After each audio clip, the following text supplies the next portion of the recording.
Tonight, as the world grows quiet and your thoughts begin to settle, I invite you to join me on an extraordinary journey. A journey not through distant lands or forgotten histories, but inward, toward a peace so profound it has been sought by seekers for over 25 centuries. Welcome, friend, to a sanctuary of ancient wisdom where the gentle teachings of the Buddha become your companions in the sacred transition from waking to sleep. Here, in this quiet space we share, there are no demands upon you, no expectations to meet, nothing to accomplish or become. Simply allow these timeless truths to wash over you like gentle waves upon a peaceful shore. You may be lying in bed right now, feeling the weight of another day settling into your bones. Perhaps your mind is still churning through conversations from hours ago or reaching anxiously toward tomorrow's uncertainties. Maybe sleep feels elusive tonight, dancing just beyond your grasp like moonlight on water. If so, you have found exactly where you need to be. The Buddha once observed that we suffer not because life is difficult, but because we resist life's natural flow.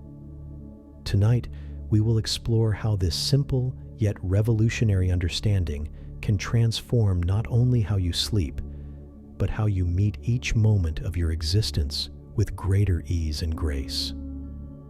These are not mere bedtime stories, though they will certainly guide you toward rest. These are living teachings passed down through generations of awakened minds who discovered something remarkable. That peace is not something we must create or earn, but something we can uncover by learning to let go of what disturbs it. As we journey together through these sacred insights, you may notice something beautiful beginning to happen. The tight grip of worry starts to loosen. The endless commentary of your inner voice grows softer. Your breathing naturally deepens, and your body begins to remember its inherent wisdom of release and restoration. Feel free to close your eyes now, if you haven't already. Let your body settle more fully into whatever supports you. There is nowhere else you need to be, nothing else you need to do. This moment, exactly as it is perfectly complete. Our first teaching comes from a story told in the monasteries of ancient India, where seekers would gather in the evening hours to receive guidance from those who had found their way to lasting peace. It speaks to something every human heart recognizes: the exhausting weight of carrying burdens that were never ours to bear. In a peaceful valley surrounded by gentle hills, there lived a young woman named Kisa, who possessed the most compassionate heart anyone had ever encountered. She could not pass a wounded bird without stopping to tend its broken wing. She could not hear of a neighbor's troubles without taking them deeply into her own heart. When others wept, she wept with them. When they feared, she feared for them. When they struggled, she felt their struggle as if it were her own. This beautiful quality of empathy had earned Kisa the love and respect of everyone in her village. People sought her out when they needed comfort, knowing she would listen without judgment and offer whatever help she could. But as the years passed, something troubling began to happen. The weight of carrying everyone else's pain started to crush her own spirit. Kisa found herself unable to sleep, her mind replaying every sorrow she had absorbed throughout the day. She would lie awake picturing the faces of those who suffered, feeling responsible for finding solutions to problems that were not hers to solve. Her own health began to decline as she forgot to eat regular meals. So consumed was she with caring for others. The joy gradually drained from her eyes, replaced by a deep weariness that seemed to settle in her very bones. One evening, as twilight painted the sky in shades of lavender and gold, Kisa encountered an old woman sitting quietly by the village well. The woman's presence radiated a peace so profound that it seemed to calm even the restless evening wind. Despite her obvious age, her face held no trace of the worry lines that marked most elders. Instead, her expression carried a gentle knowing that drew Kisa like a moth to flame. Without quite understanding why, Kisa found herself sitting beside this stranger, and before long, she was pouring out her heart. She spoke of her sleepless nights, her constant worry for others, the way she seemed to absorb every pain she encountered like a sponge soaking up water. "I see so much suffering," she whispered, tears flowing freely. "How can I rest when others are in pain? How can I find peace when the world is full of so much sorrow?" The old woman listened with the kind of deep attention that itself feels like a gift. When Kisa finished speaking, the woman smiled gently and pointed to a large stone that sat at the edge of the well's courtyard. "Pick it up," she said simply. Though puzzled by this strange request, Kisa obeyed. The stone was heavier than she expected, and lifting it required considerable effort. Her arms trembled under its weight, and her back began to ache almost immediately. "Now," said the old woman, "carry it with you for the rest of the evening. Take it to your dinner, to your evening prayers, to your bed. Do not set it down until sunrise." Kisa did as instructed, though she wondered at the purpose. The stone made every simple task difficult. Eating became awkward, walking was labored, and when she finally lay down to sleep, the stone pressed uncomfortably against her chest. Throughout the long night, she shifted and turned, trying to find a position that would ease the burden, but rest remained elusive. At dawn, exhausted and aching, Kisa returned to the well where the old woman waited. "I cannot carry it any longer," Kisa gasped, her voice hoarse with fatigue. "This stone is breaking both my body and my spirit." The woman nodded with infinite compassion. "Then set it down," she said gently. As Kisa released the stone, letting it fall to the earth with a heavy thud, she felt a wave of relief so profound it brought tears to her eyes. Her shoulders dropped, her breathing deepened, and for the first time in months, she felt truly light. "The suffering of others is like that stone," the woman explained, her voice carrying the wisdom of someone who had walked this path before. "It is real, and it has weight. Your compassion is a beautiful gift that the world desperately needs. But you were never meant to carry the stone of all suffering upon your shoulders. You are meant to see it clearly, to understand its weight, to feel genuine care for those who struggle, and then to set it down so your hands remain free to offer help in ways that truly serve." The woman paused, watching as understanding dawned in Kisa's eyes. "When you carry everyone's pain within your own heart, you become too burdened to be of genuine help to anyone. But when you can love without carrying, care without absorbing, and serve without depleting yourself, your compassion becomes a healing force rather than a source of suffering." As the morning sun climbed higher, painting the world in shades of gold and amber, Kisa felt something shift within her consciousness. She understood now that true compassion was not about taking on others' pain, but about maintaining enough inner peace to be genuinely helpful. She could care deeply without being consumed.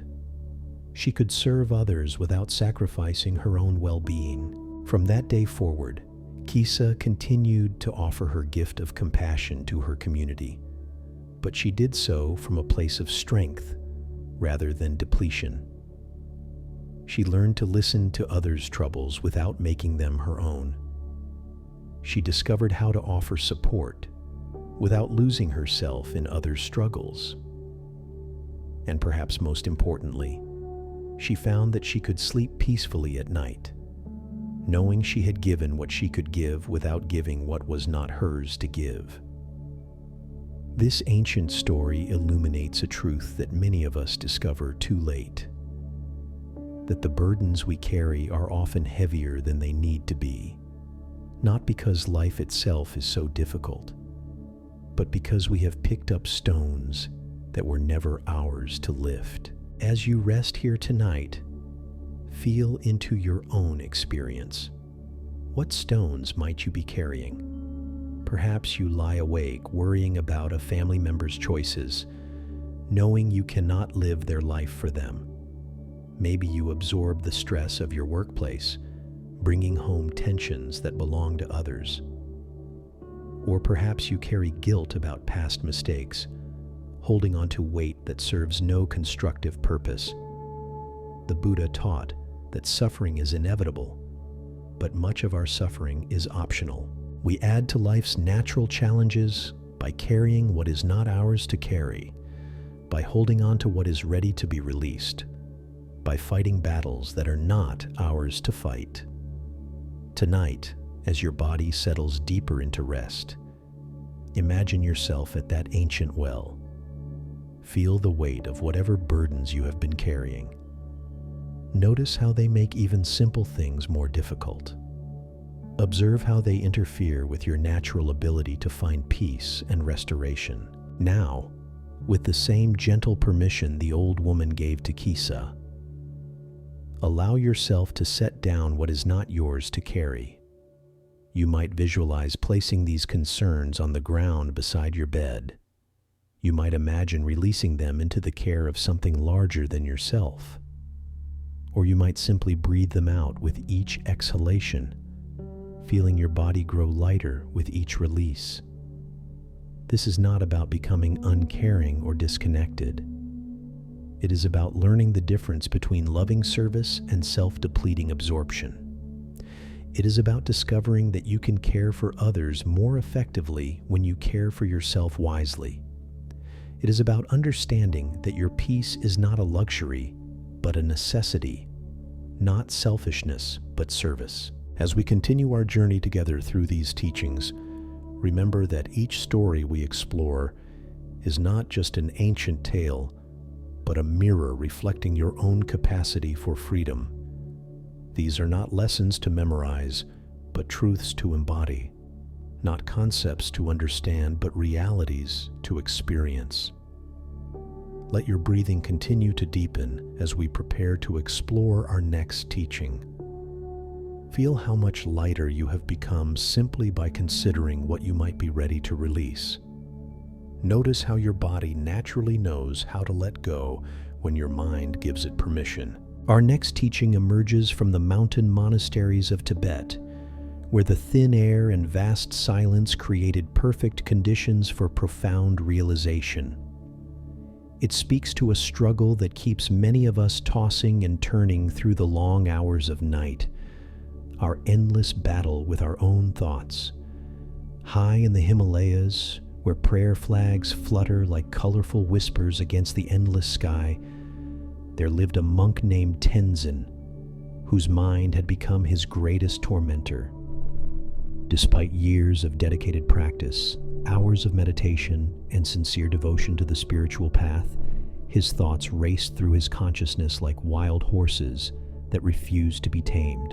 Each night, as his fellow monks settled into peaceful slumber, Tenzin would lie on his simple mat, his mind churning with an endless stream of mental activity. One moment, he would be analyzing a teaching he had heard that day. The next, he would be planning tomorrow's duties. Then suddenly remembering an embarrassing moment from his childhood, followed by worries about his spiritual progress. Then questions about the meaning of existence. Then judgments about his inability to quiet his mind. The harder he tried to stop thinking, the more vigorously his thoughts seemed to multiply. He attempted every technique he had learned, counting breaths, reciting mantras, visualizing peaceful scenes, even getting up to walk in the moonlight hoping physical movement might exhaust his mental restlessness. Nothing worked. His thoughts seemed to have a life of their own, completely immune to his efforts at control. As months passed, Tenzin's sleeplessness began to affect every aspect of his life. His concentration during daily meditation sessions suffered. His temper grew short with his fellow monks. His health declined as his body was denied the restoration that sleep provides.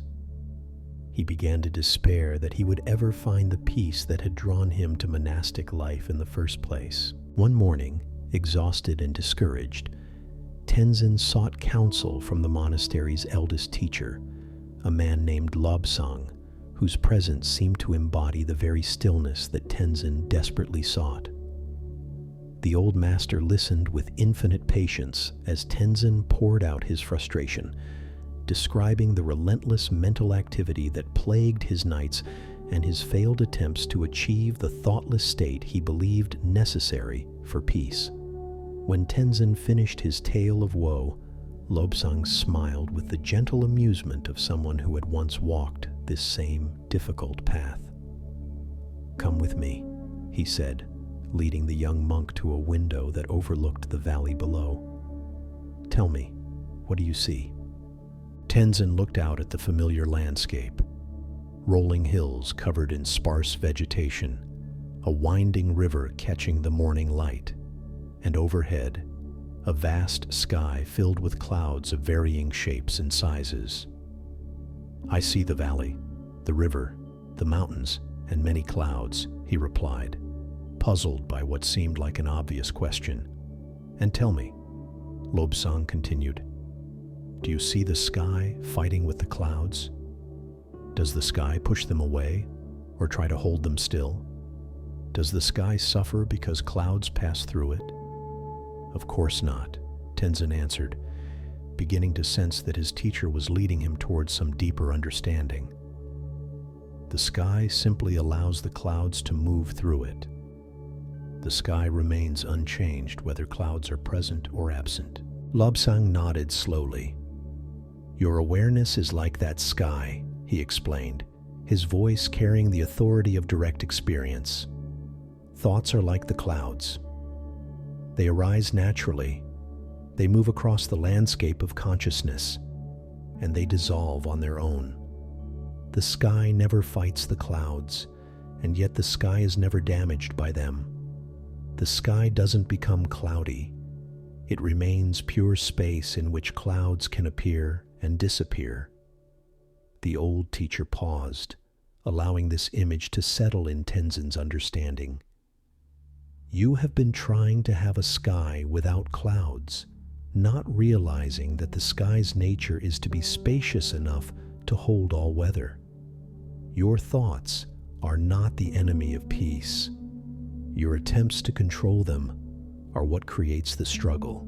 As these words penetrated Tenzin's awareness, he felt something profound shift in his understanding. For years he had been at war with his own mind, treating thoughts as invaders to be repelled rather than natural phenomena to be witnessed. He had believed that peace meant the absence of mental activity, when in truth, peace was the spacious awareness in which all mental activity could arise and pass away without disturbance. That evening, as Tenzin lay down for sleep, he approached his restless mind with an entirely different attitude. When thoughts arose, and they certainly did, he neither fought them nor fed them. Instead, he rested as the sky-like awareness that could hold them all. He watched his planning thoughts arise and dissolve. He observed his memories come and go like distant clouds. He witnessed his worries appear and disappear in the vast space of consciousness. Remarkably, without his resistance to fuel them, his thoughts began to settle naturally, like sediment in a jar of water that is no longer being shaken. For the first time in months, Tenzin fell into deep, restorative sleep, not because his mind became empty, but because he discovered the peace that was already present beneath the surface movement of thoughts. This teaching reveals something revolutionary about the nature of mental peace. We exhaust ourselves trying to control our thoughts, not realizing that the very effort to control them is what keeps them agitated. It's like trying to calm rough water by pressing down on its surface. The pressure only creates more turbulence. Perhaps right now, as you listen to these words, you can feel your own thoughts moving through awareness. Maybe you're thinking about tomorrow's responsibilities, or remembering something from earlier today, or judging how well you're following this story. Notice that these thoughts are arising in something, a space of awareness that remains unchanged by whatever appears within it. You don't need to make your thoughts stop in order to find peace. You only need to recognize that you are not your thoughts any more than the sky is the clouds that pass through it. You are the aware space in which thoughts arise and dissolve, the consciousness that witnesses, but is never touched by whatever it observes. As your body continues to relax into this moment, practice being the sky rather than the clouds. When a thought arises, simply notice it with the same detached interest you might have watching weather patterns. Don't push it away. Don't grab onto it. Don't analyze whether it's a good thought or a bad thought. Just let it be what it is, a temporary movement in the vast stillness of your own awareness. This understanding transforms not only how we approach sleep, but how we meet every moment of our lives. Instead of being tossed about by the endless storm of mental activity, we discover the eye of the hurricane, that place of perfect stillness that exists at the center of even the most turbulent mental weather. The Buddha spoke of this when he taught about the nature of mind itself. He pointed to a peace that doesn't depend on having the right thoughts or the right circumstances, but on recognizing the aware space that holds all thoughts and all circumstances without being disturbed by any of them. Tonight, as you feel yourself drifting towards sleep, remember Tenzin's discovery. You don't need to quiet your mind. You need only to rest as the quiet awareness that is your deepest nature. Let thoughts come and go like clouds across an infinite sky. Let your breathing continue to deepen as you settle into the spaciousness that you are. Our journey through these ancient teachings is revealing something beautiful, that what we seek is not something we need to create or achieve, but something we can recognize as already present. Peace is not the absence of mental activity, but the recognition of what remains constant through all mental activity. Rest is not a state we enter, but the ground we never actually left. As we prepare to explore our next teaching, feel how naturally your body is settling into deeper relaxation. Notice how your breath is slowing without any effort on your part. Observe how simply understanding your true nature as sky-like awareness creates the conditions for effortless rest. This is the miracle of these ancient teachings. They don't ask you to become someone different, but to recognize who you have always been beneath the surface movements of thought and emotion. They point you back to your own deepest nature, which is already and always at peace. The next teaching emerges from the bustling marketplaces of ancient China, where merchants and travelers would pause to listen to wandering sages who understood something profound about the nature of human desire. This story speaks to the restless hunger that often keeps us awake long into the night, chasing dreams that seem to promise fulfillment but deliver only temporary satisfaction. In the heart of a prosperous trading city, there lived a merchant named Wei, whose success in business was matched only by his deep dissatisfaction with life. Despite possessing wealth that most could only dream of, despite owning the finest silks and most precious jewels, despite having servants to attend his every need. Wei found himself plagued by a constant sense that something essential was missing from his existence. Each night, as he lay in his luxurious bed surrounded by the finest furnishings money could buy, his mind would race with plans for acquiring more. Perhaps if he could secure that new trade route to the southern provinces, he would finally feel complete. Maybe if he could build a larger warehouse or marry into the noble family that had recently shown interest, or purchase the rare artifacts he had heard about from distant lands, then surely he would find the contentment that seemed to dance forever just beyond his reach. Wei's days were consumed with strategizing and scheming, his nights with dreaming and planning.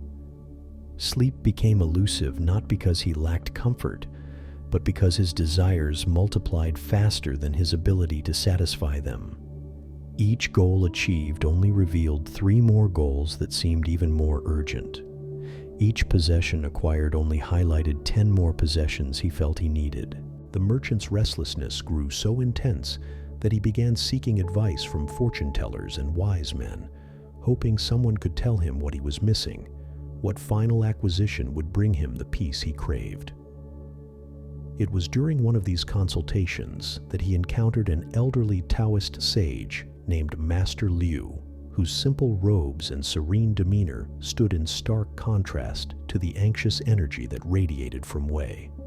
"Master," Wei pleaded, his voice tight with desperation, "I have tried everything.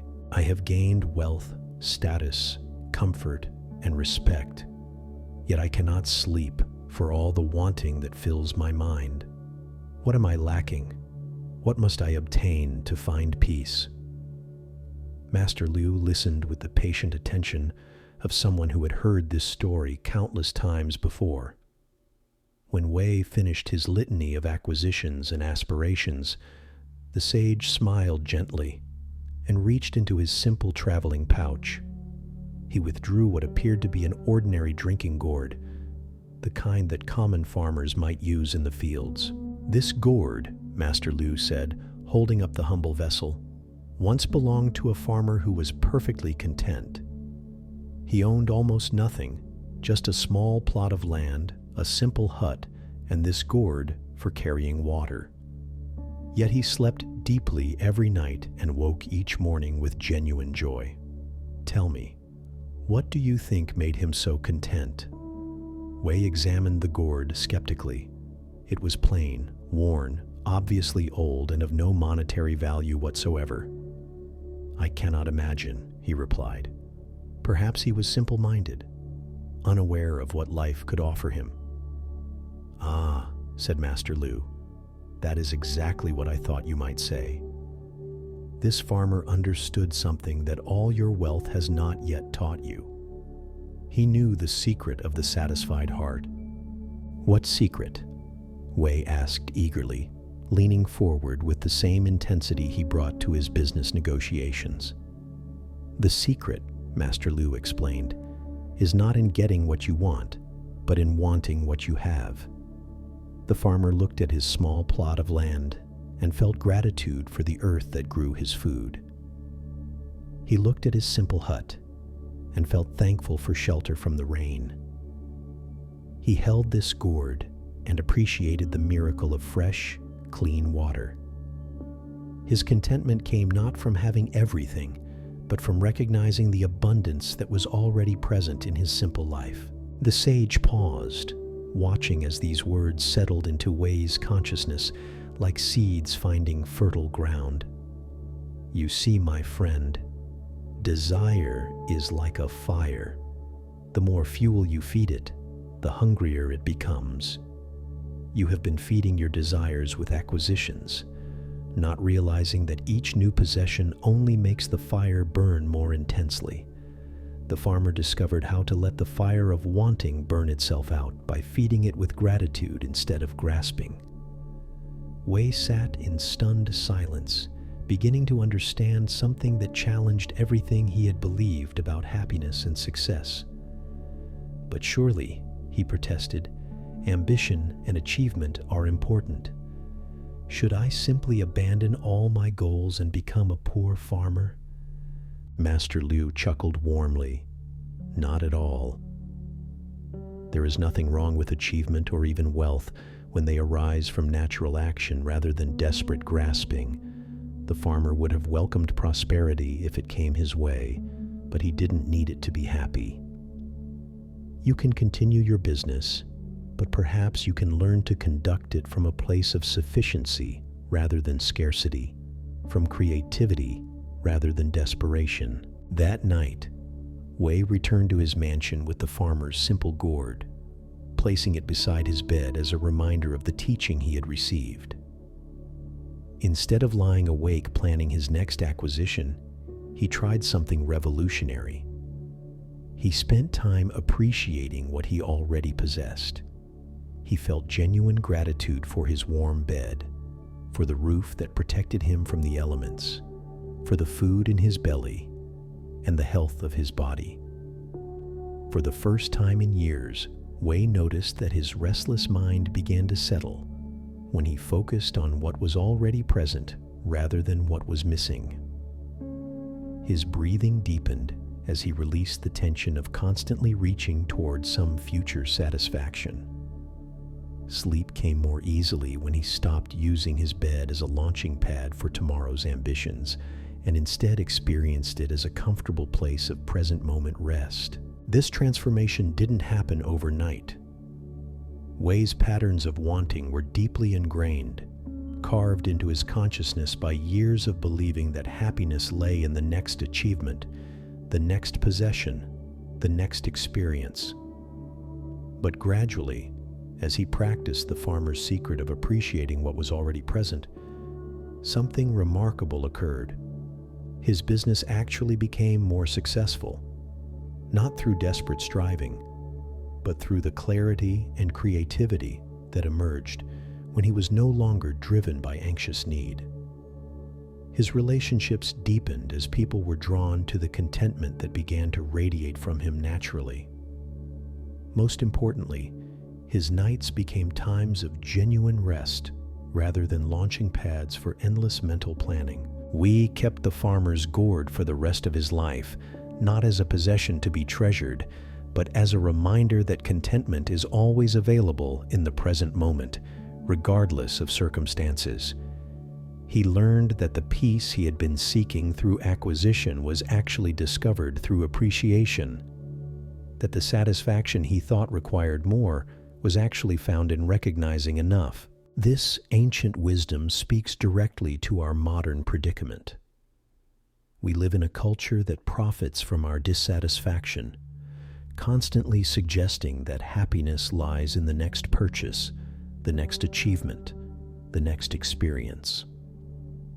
We carry smartphones filled with images of lives that seem more exciting than our own, feeds that highlight everything we don't yet have rather than celebrating what we do possess. Perhaps as you rest here tonight, you can feel how this endless reaching affects your own nervous system. Maybe you recognize the familiar pattern of lying in bed with your mind spinning through tomorrow's to-do list, next month's goals, next year's dreams. Notice how this mental reaching toward the future creates a subtle tension in your body, a sense of incompleteness that interferes with your ability to rest fully in this moment. The Buddha taught that craving is the root of suffering, not because wanting itself is wrong, but because we mistake temporary desires for permanent needs. We believe that satisfaction lies in getting what we want, when actually it lies in recognizing the completeness that exists before wanting arises. Tonight, let yourself experiment with the farmer's secret. Instead of focusing on what's missing from your life, bring your attention to what's already here. Feel the texture of whatever supports your body: the mattress, the pillow, the blankets that provide warmth and comfort. Notice the miracle of breathing that happens automatically, requiring no effort or planning on your part. Appreciate the roof over your head, the walls that provide privacy and protection. If you have running water, heating, electricity, or any of the countless conveniences that previous generations could barely imagine, let yourself feel genuine gratitude for these everyday miracles that we so often take for granted.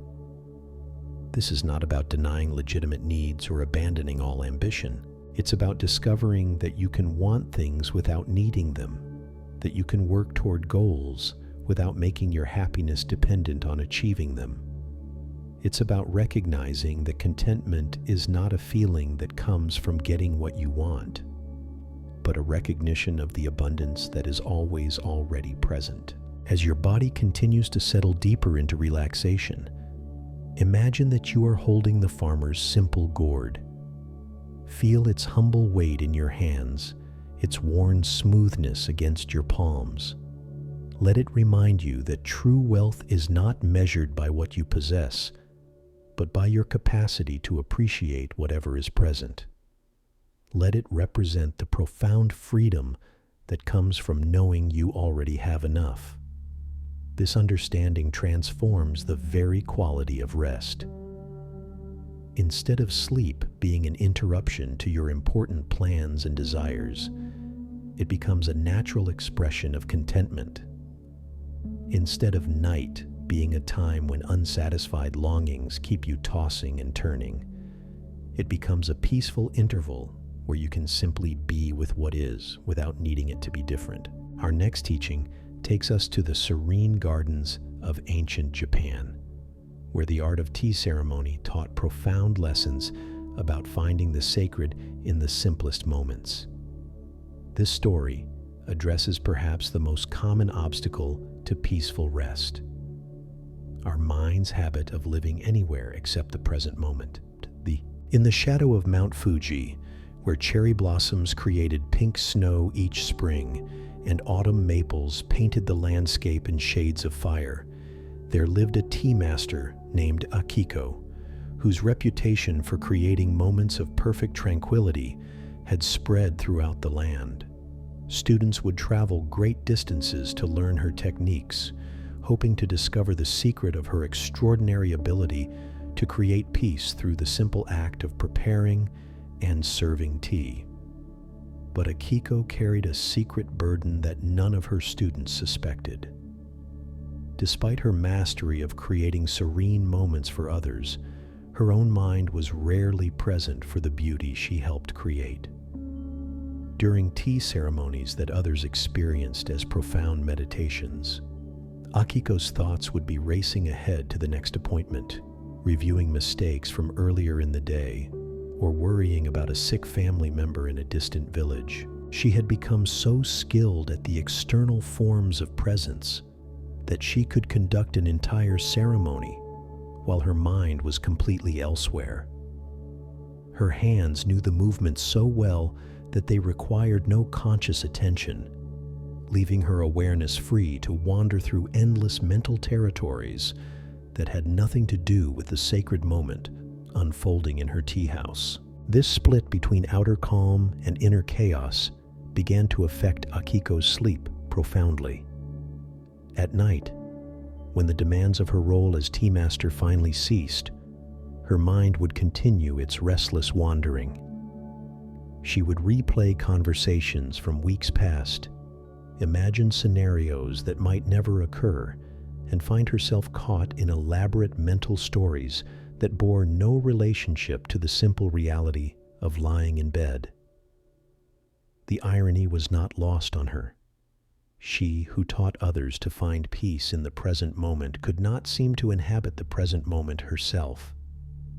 She knew all the teachings about mindfulness and presence, could recite them perfectly to her students, yet somehow could not apply them to her own experience. One evening, after a particularly distracted day, during which she had conducted 3 tea ceremonies without truly being present for any of them, Akiko decided to seek guidance from her own teacher, an elderly monk named Aisai, who lived in solitude on the mountain. The path to his simple hut was steep and winding, requiring careful attention to avoid loose rocks and hidden roots. As Akiko climbed through the gathering dusk, something remarkable happened. The physical demands of navigating the treacherous path forced her wandering mind to focus completely on the immediate task. For the first time in months, she found herself fully present, aware of each footstep, each breath, each shift in the mountain air around her.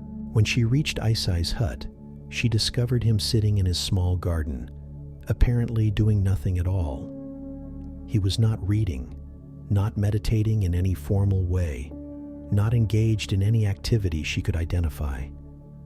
He was simply sitting, completely present with the evening air, the sound of wind through pine trees, the gradual emergence of stars in the darkening sky. "Master," Akiko said, bowing deeply, "I have come seeking guidance. I teach others to find peace in the present moment, yet my own mind is never where my body is. How can I practice what I teach?" Asai smiled with the gentle amusement of someone who understood her predicament intimately. "Sit with me," he said simply, gesturing to a worn stone beside his own. "Tell me, what did you notice on your walk up the mountain?" Akiko was surprised by the question. "I noticed that I had to pay attention to each step, or I might have fallen. The path was challenging enough that my mind couldn't wander to other things." "Exactly," Isai nodded. "And how did that feel, having your attention fully engaged with what was actually happening?" "Peaceful," Akiko admitted, surprised by her own answer. "More peaceful than I've felt in months, actually. But surely I cannot spend all my time climbing dangerous mountain paths just to keep my attention focused." The old monk chuckled softly. "You don't need dangerous paths," he explained. "You just need to approach whatever you're doing with the same quality of attention you brought to climbing. The tea ceremony itself could be your mountain path if you truly engaged with each element as it arose." Asai paused, allowing the evening silence to deepen around them. "The problem is not that the present moment is insufficient to hold your attention. The problem is that you have trained your mind to believe that somewhere else is more interesting than here, that some other time is more important than now. Your mind has become addicted to wandering, like a restless child who cannot sit still." "But how do I break this habit?" Akiko asked, feeling the truth of his observation settling into her awareness. "The same way you would train that restless child," Isai replied. "With patience, kindness, and consistent guidance back to the present task. Every time you notice your mind has wandered, and you will notice, because awareness of wandering is the beginning of presence, simply guide it back to what is actually happening right now, not with frustration or judgment, but with the same gentle firmness you would use to guide a lost child back home." That night, as Akiko made her way back down the mountain, she practiced this teaching with each step. When her mind began to drift toward tomorrow's responsibilities, she gently brought it back to the feeling of her feet touching the earth. When thoughts arose about past conversations, she redirected her attention to the sound of her own breathing. When worries about the future started to build, she focused on the sensation of cool mountain air against her skin. This simple practice transformed her descent into a moving meditation. Instead of arriving home tired and mentally scattered as usual, she felt refreshed and genuinely present. For the first time in months, when she lay down to sleep, her mind was already where her body was, in bed, in the present moment, ready for rest. The transformation in Akiko's teaching became apparent immediately. Her tea ceremonies deepened from external performances to genuine spiritual practices, not because she changed the outer forms, but because she brought complete presence to each element. Her students noticed the difference. though they couldn't quite articulate what had changed. The tea simply tasted more like tea. The silence felt more spacious, and the entire experience became more nourishing. More importantly, for our purposes tonight, Akiko discovered that presence is the natural gateway to rest. When the mind is fully engaged with the current moment, rather than scattered across time and space, sleep becomes a natural continuation of this presence rather than an escape from mental chaos. This teaching reveals something crucial about the nature of peace. It's not a special state we need to create, but the natural result of simply being where we are when we are. The present moment is not a launching pad for mental time travel, but a complete reality worthy of our full attention. Perhaps as you listen to these words, you can notice your own mind's tendency to wander. Maybe you're thinking about how you'll apply these teachings tomorrow, or remembering something from earlier today, or planning how long you'll listen before trying to sleep. This wandering is not a problem to be solved, but a habit to be gently redirected, like water being guided back to its natural course. The Buddha taught that mindfulness is the path to the deathless, meaning that full presence with what is actually happening leads us beyond the suffering caused by mental time travel. When we're truly here, we discover that this moment is already complete, already sufficient, already worthy of our complete attention. Tonight, let yourself practice Akiko's discovery. As you feel your body settling into rest, notice when your mind begins its familiar journeys into past and future. Without judgment or frustration, simply guide your attention back to the immediate sensations of lying down, breathing, being supported by whatever holds you. Feel the weight of your body as it releases into gravity. Notice the temperature of the air against your skin. Observe the natural rhythm of your breathing as it gradually slows and deepens. Let these simple present moment realities become anchors that keep your awareness from drifting into the mental territories that disturb rest. This is not about forcing your mind to be blank or empty. It's about training your attention to rest in what is actually happening, rather than what might happen or what has already happened. It's about discovering that the present moment, however ordinary it might seem, contains everything you need for genuine peace. As we prepare to explore our final teaching for tonight, notice how this practice of returning to presence naturally leads toward rest. Feel how your breathing has deepened, how your muscles have relaxed, how the quality of your attention has become softer and more spacious. This is the miracle of presence. It doesn't require effort to maintain, only the gentle discipline of returning when we notice we've wandered. Our final teaching tonight emerges from the ancient forests of Burma, where solitary meditators would spend months in silent retreat, learning to befriend the very experiences that most of us spend our lives trying to avoid. This story speaks to perhaps the deepest source of sleepless nights: our resistance to our own difficult emotions and the way this resistance creates the very turbulence we're trying to escape. Deep in a jungle monastery where the air hung thick with humidity and the sounds of exotic birds created a constant symphony, there lived a monk named Thera, whose spiritual practice had reached what seemed like an impossible barrier. Despite years of dedicated meditation, despite following every instruction perfectly, despite maintaining impeccable moral conduct, he found himself tormented by waves of anger that would arise without warning and consume his awareness for hours at a time.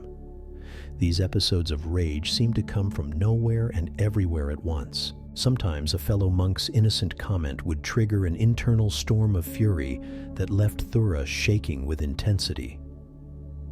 Other times, the mere sound of someone chewing their food too loudly would send him into such a state of irritation that he could barely contain himself from lashing out. Most disturbing of all, sometimes the anger would arise with no external cause whatsoever, emerging from some deep well of accumulated frustration that he couldn't understand or control. The worst part was not the anger itself, but Thura's relationship with the anger. He had been taught that enlightened beings were supposed to be peaceful, compassionate, free from such crude emotions. Each time rage arose, it was followed immediately by waves of shame and self-judgment. He would spend hours analyzing what was wrong with him, why his practice wasn't working, how he could be such a spiritual failure after so many years of sincere effort. These internal battles made sleep nearly impossible. Thura would lie on his meditation mat long into the night, his mind churning through the day's episodes of anger, planning strategies to prevent future outbursts, judging himself for being such an inadequate practitioner. The harder he fought against his anger, the more powerful it seemed to become, like trying to hold a beach ball underwater. The pressure only made it bounce back with greater force. After months of this internal warfare, Thura sought guidance from the forest's most respected teacher, an ancient monk named Sayadaw, who was said to have spent 40 years in solitary practice. The old master lived in a simple hut deep in the jungle, so far from the main monastery that reaching him required a full day's walk through dense undergrowth and across treacherous streams. When Thura finally arrived, exhausted and disheveled from the journey, he found Sayadaw sitting peacefully outside his hut, apparently untroubled by the oppressive heat, the buzzing insects, or any of the countless discomforts that jungle life presented. The contrast between the master's serene presence and Thura's agitated state was so stark that it only increased his sense of failure and inadequacy. "Venerable teacher," Thura began, his voice tight with frustration, "I have come seeking your guidance about a terrible problem. Despite years of practice, I am constantly overwhelmed by anger. I have tried everything: breathing techniques, loving kindness meditation, analytical meditation, even fasting and special retreats. Nothing works. The anger only seems to grow stronger. I fear I am not suited for this path." Sayadaw listened with the profound stillness that comes from decades of inner work. When Thura finished his confession, the master was quiet for so long that Thura began to wonder if he had fallen asleep. Finally, Sayadaw spoke, his voice carrying the authority of someone who had walked through the very territory Thura was struggling to navigate. "Tell me," the master said gently, "when you are trying to fall asleep and a mosquito begins buzzing around your head, what do you do?" Thura was puzzled by what seemed like an irrelevant question. "I try to wave it away, or cover my head, or kill it if I can catch it," he replied. "And what happens to your peace of mind during this battle with the mosquito?" Sayadaw asked. "It's destroyed," Thura admitted. "I become completely focused on the mosquito, unable to rest until I've dealt with it somehow." "Exactly," the master nodded. "And what if, instead of fighting the mosquito, you simply allowed it to be there? What if you neither encouraged it nor resisted it, but simply let it buzz around while you maintained your focus on resting?" Thura frowned, struggling to understand the connection. "But surely the mosquito would keep biting me, making sleep impossible." Sayadaw smiled with the patience of someone who had learned this lesson through direct experience. "Perhaps it would bite you once or twice. But without your resistance to fuel its importance, without your attention to feed its power over you, it would likely lose interest and move on to find food elsewhere. More importantly, you would discover that you can rest peacefully, even with occasional minor discomfort." The master paused, allowing this image to settle before making the connection explicit. Your anger is like that mosquito. It arises naturally from the conditions of human existence: frustration, disappointment, unmet expectations. This is not a sign of spiritual failure, but a normal part of having a human nervous system. The problem is not the anger itself, but your resistance to the anger. Sayadaw gestured toward the jungle around them, where the sounds of countless creatures created a complex symphony. "Listen," he said. "Do you hear the bird that calls every few minutes with that harsh, grating cry? Does the forest resist this bird?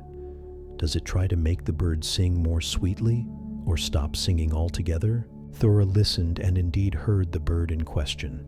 Its call was sharp and unpleasant, cutting through the more melodious sounds of the jungle. "No," he said slowly. "The forest simply allows all sounds to be present. The forest has learned something that you have not yet discovered," Sayadaw explained. "It has learned that resistance to what is naturally arising creates turbulence, while acceptance of what is present allows for natural harmony.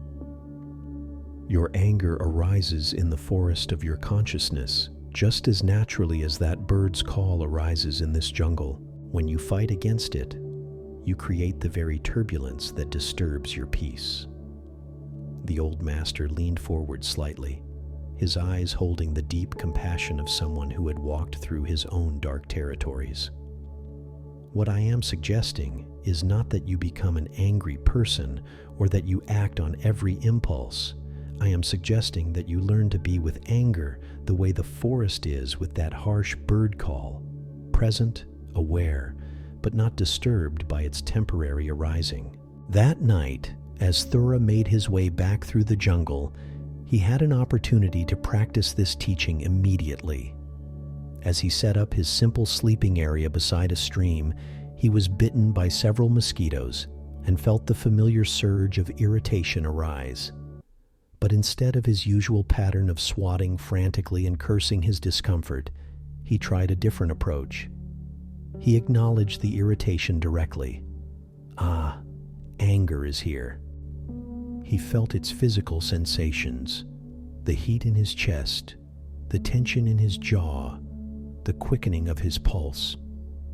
But instead of fighting these sensations or judging himself for having them, he simply observed them with the same detached interest he might bring to watching clouds form and dissolve in the sky.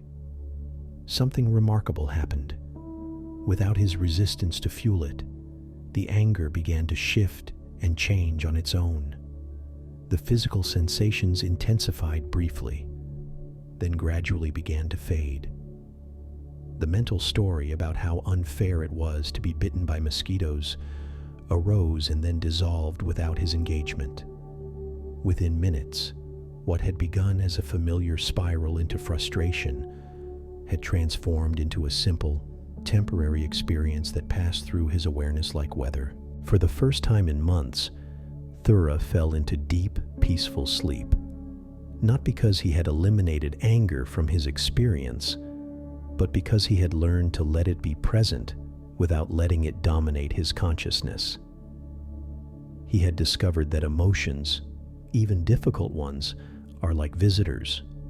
They come, they stay for a while, and they leave on their own schedule. Resistance only makes them stay longer and feel more intense. This profound shift in Thura's relationship with his own emotions transformed not only his sleep, but his entire spiritual practice. He began to approach all difficult experiences, fear, sadness, loneliness, doubt, with the same accepting awareness he had learned to bring to anger. Instead of seeing these emotions as obstacles to overcome, he recognized them as natural phenomena arising in the spacious awareness that was his true nature. The Buddha taught that the second arrow of suffering is optional. The first arrow, the initial experience of pain, loss, or difficulty, is an inevitable part of human life. But the second arrow, Our resistance, judgment, and story-making about that initial experience is where most of our actual suffering is created. Thora learned to let the first arrow be what it was without adding the second arrow of resistance. This ancient wisdom speaks directly to our modern struggle with difficult emotions. We live in a culture that suggests we should always feel good, that negative emotions are problems to be solved rather than information to be received. We medicate, distract, analyze, and resist our natural emotional responses, creating layers of suffering on top of experiences that might otherwise pass through us quite naturally. Perhaps right now, as you rest in this quiet space, you can feel into your own relationship with difficult emotions.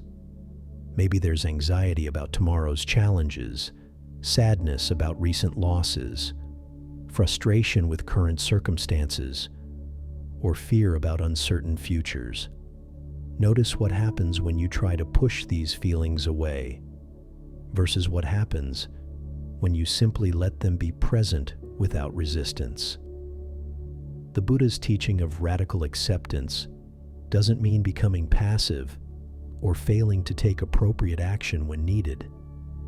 It means learning to respond to life's challenges from a place of inner stillness rather than reactive turbulence.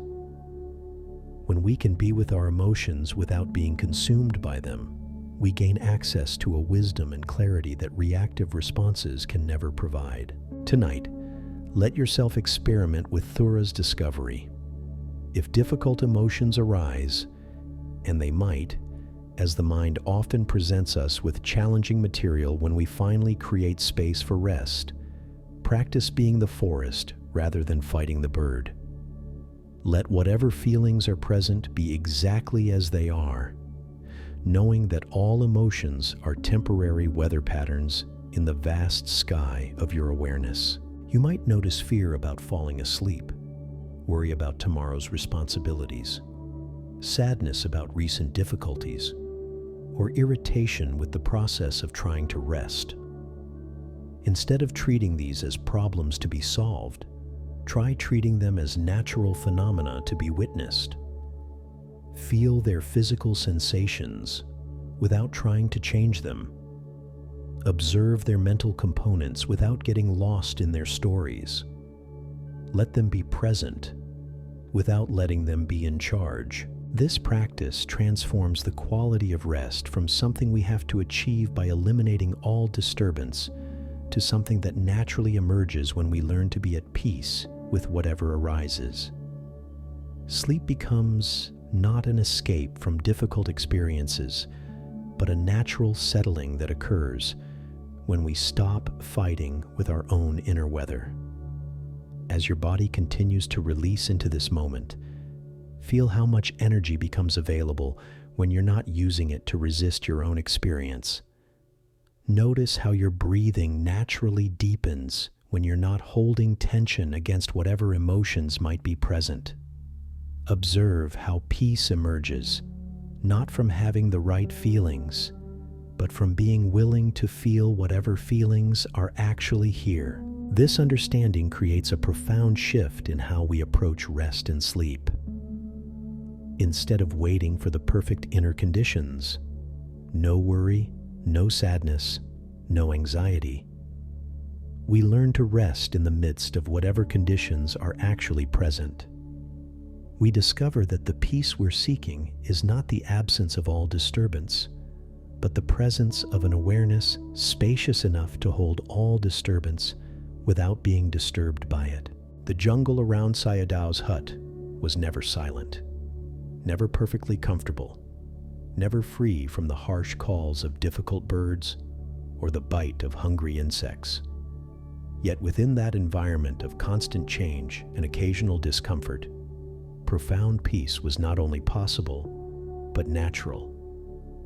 The master had learned to be at home with the full spectrum of experience, and in that acceptance, he found a rest deeper than any that comes from perfect external conditions. As we approach the end of our journey together tonight, feel into this possibility for yourself. You don't need to fix your emotions solve your problems, or create perfect inner conditions in order to rest deeply.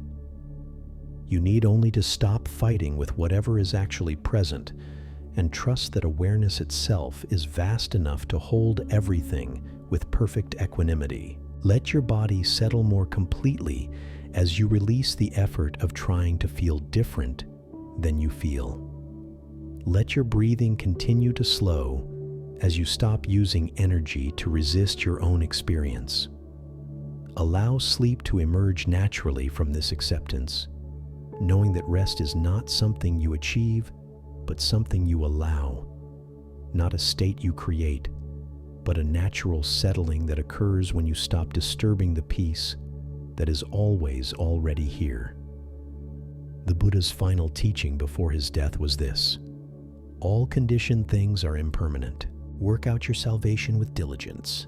Tonight, let this wisdom guide you into rest. The difficult emotions, the worried thoughts, the physical discomforts, all of these are conditioned things that arise and pass away naturally when we don't interfere with their natural movement. Your salvation, your peace, your capacity for deep rest, these are not achievements to be earned, but recognitions to be allowed. In learning to be at peace with what is, you discover the peace that was never actually absent, only obscured by the turbulence of resistance. Feel how naturally your body knows how to let go when your mind gives it permission. Notice how your awareness remains calm and spacious, even as various experiences move through it. Rest in the understanding that you are not your emotions any more than the sky is the weather that passes through it. As these ancient teachings settle into the quiet spaces of your consciousness, let them work their gentle magic without any effort on your part. You have learned tonight that peace is not something you must create, but something you can uncover by learning what not to resist. You have discovered that rest comes not from having the perfect inner conditions, but from being willing to be at peace with whatever conditions are actually present. Let sleep emerge from this understanding like a flower opening in the morning sun, naturally, effortlessly, as the inevitable result of conditions that support its unfolding. You have created those conditions not by adding something to your experience, but by learning to subtract the resistance that was preventing rest from arising naturally. The ancient masters who shared these teachings across centuries of transmission did so because they discovered something remarkable, that what we seek is always already present, waiting patiently for our recognition. Tonight, you have touched this truth directly, not as a concept to understand, but as a reality to embody. The wisdom of rest runs deeper than we often realize. As you feel yourself settling more completely into this moment, there's another profound teaching from the mountain caves of ancient Tibet that speaks to the very heart of what disturbs our sleep most persistently: our relationship with time itself. High in the windswept peaks where the air grows thin and silence becomes almost tangible, there lived a hermit named Pema, whose days were marked not by clocks or schedules, but by the natural rhythm of sunrise and sunset. Yet despite this simple life, Pema found herself caught in an invisible prison that robbed her of rest night after night. Her mind had become a battlefield between past and future. As darkness fell and her body prepared for sleep, her consciousness would split into two warring factions. One part would replay every conversation from years gone by, analyzing words that could never be unspoken, rehearsing responses to arguments that had ended decades ago. The other part would race ahead into imaginary tomorrows, crafting elaborate scenarios of potential problems and their solutions, building detailed plans for situations that would never actually arise. Between these two mental territories, the haunting past, and the anxious future, Pima's present moment experience became paper-thin, barely substantial enough to support genuine rest. She would lie in her simple cave dwelling, physically present but mentally scattered across decades of time that existed only in memory and imagination. This temporal displacement created a peculiar form of suffering. Pima was simultaneously exhausted from reliving old wounds and anxious about facing unknown challenges. She felt guilty about past mistakes while worrying about future failures. Her body lay still, but her consciousness traveled restlessly through time zones of regret and anticipation. One particularly sleepless night, as wind howled through the mountain passes and snow swirled outside her shelter, Pima made a discovery that would transform everything. In a moment of complete exhaustion from her mental time travel, she suddenly became aware of something that had been present all along but completely overlooked: the simple fact of breathing. Not the breath from 10 minutes ago, not the breath that would come in an hour, but this breath happening right now. The cool air entering her nostrils, the gentle expansion of her ribs, the natural pause before exhalation, the warm air flowing back into the mountain night. This breathing was happening in a dimension of time that her restless mind had completely forgotten: the eternal now. As Pema rested her attention on this immediate breathing, something remarkable occurred. The past didn't disappear. Memories were still accessible when she chose to recall them. The future didn't vanish. She could still make reasonable plans when planning was needed, but neither past nor future could maintain their tyrannical hold on her awareness when she was genuinely present with what was actually happening. She discovered that the present moment wasn't a thin slice of time squeezed between past and future, but rather a vast spaciousness in which past and future appeared as mental objects when needed and dissolved when their usefulness ended. The present wasn't a location in time, but the very ground of awareness itself, the timeless space in which all experiences of time arose and subsided. This recognition brought immediate relief to Pima's sleepless pattern.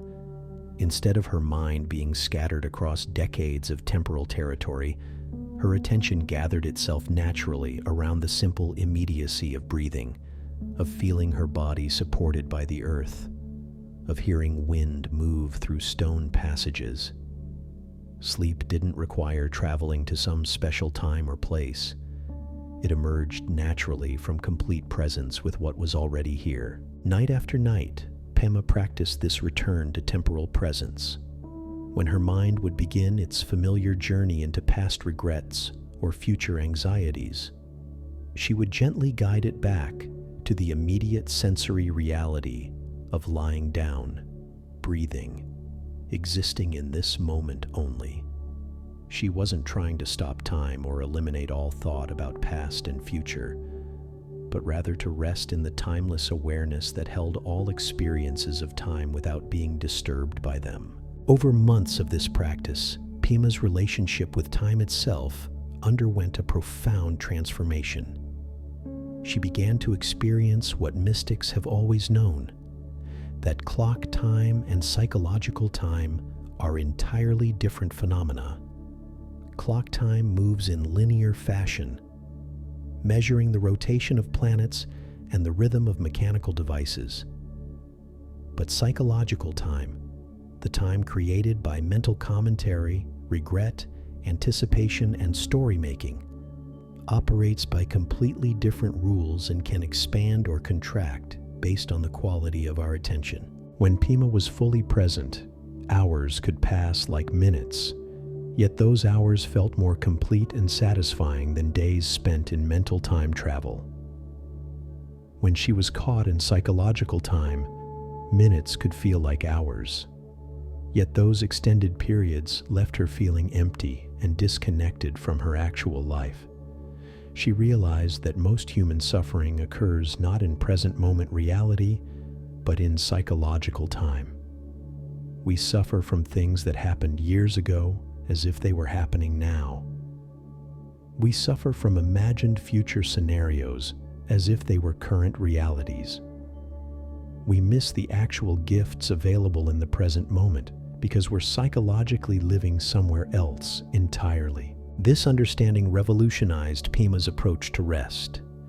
Instead of sleep being something that happened at a particular time according to external schedules, it became a natural settling that occurred whenever she was fully present with immediate experience.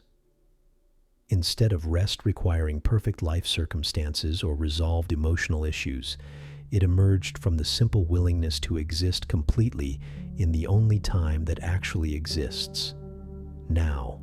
The Buddha spoke of this when he taught that the past is already gone, the future is not yet here, and the present moment is where life actually unfolds. Yet how often do we treat the present moment as nothing more than a launching pad for mental journeys into times that exist only in our imagination? How frequently do we sacrifice the peace available right now for the sake of psychological dramas that exist only in memory or projection? Perhaps as you rest here in this moment, you can feel your own relationship with time. Notice if part of your mind is reviewing earlier events from today, analyzing conversations, or replaying interactions. Observe whether another part of your attention is reaching toward tomorrow, planning responses to anticipated challenges, or rehearsing future conversations. See if you can gently gather these scattered fragments of awareness back to the simple immediacy of what's actually happening now.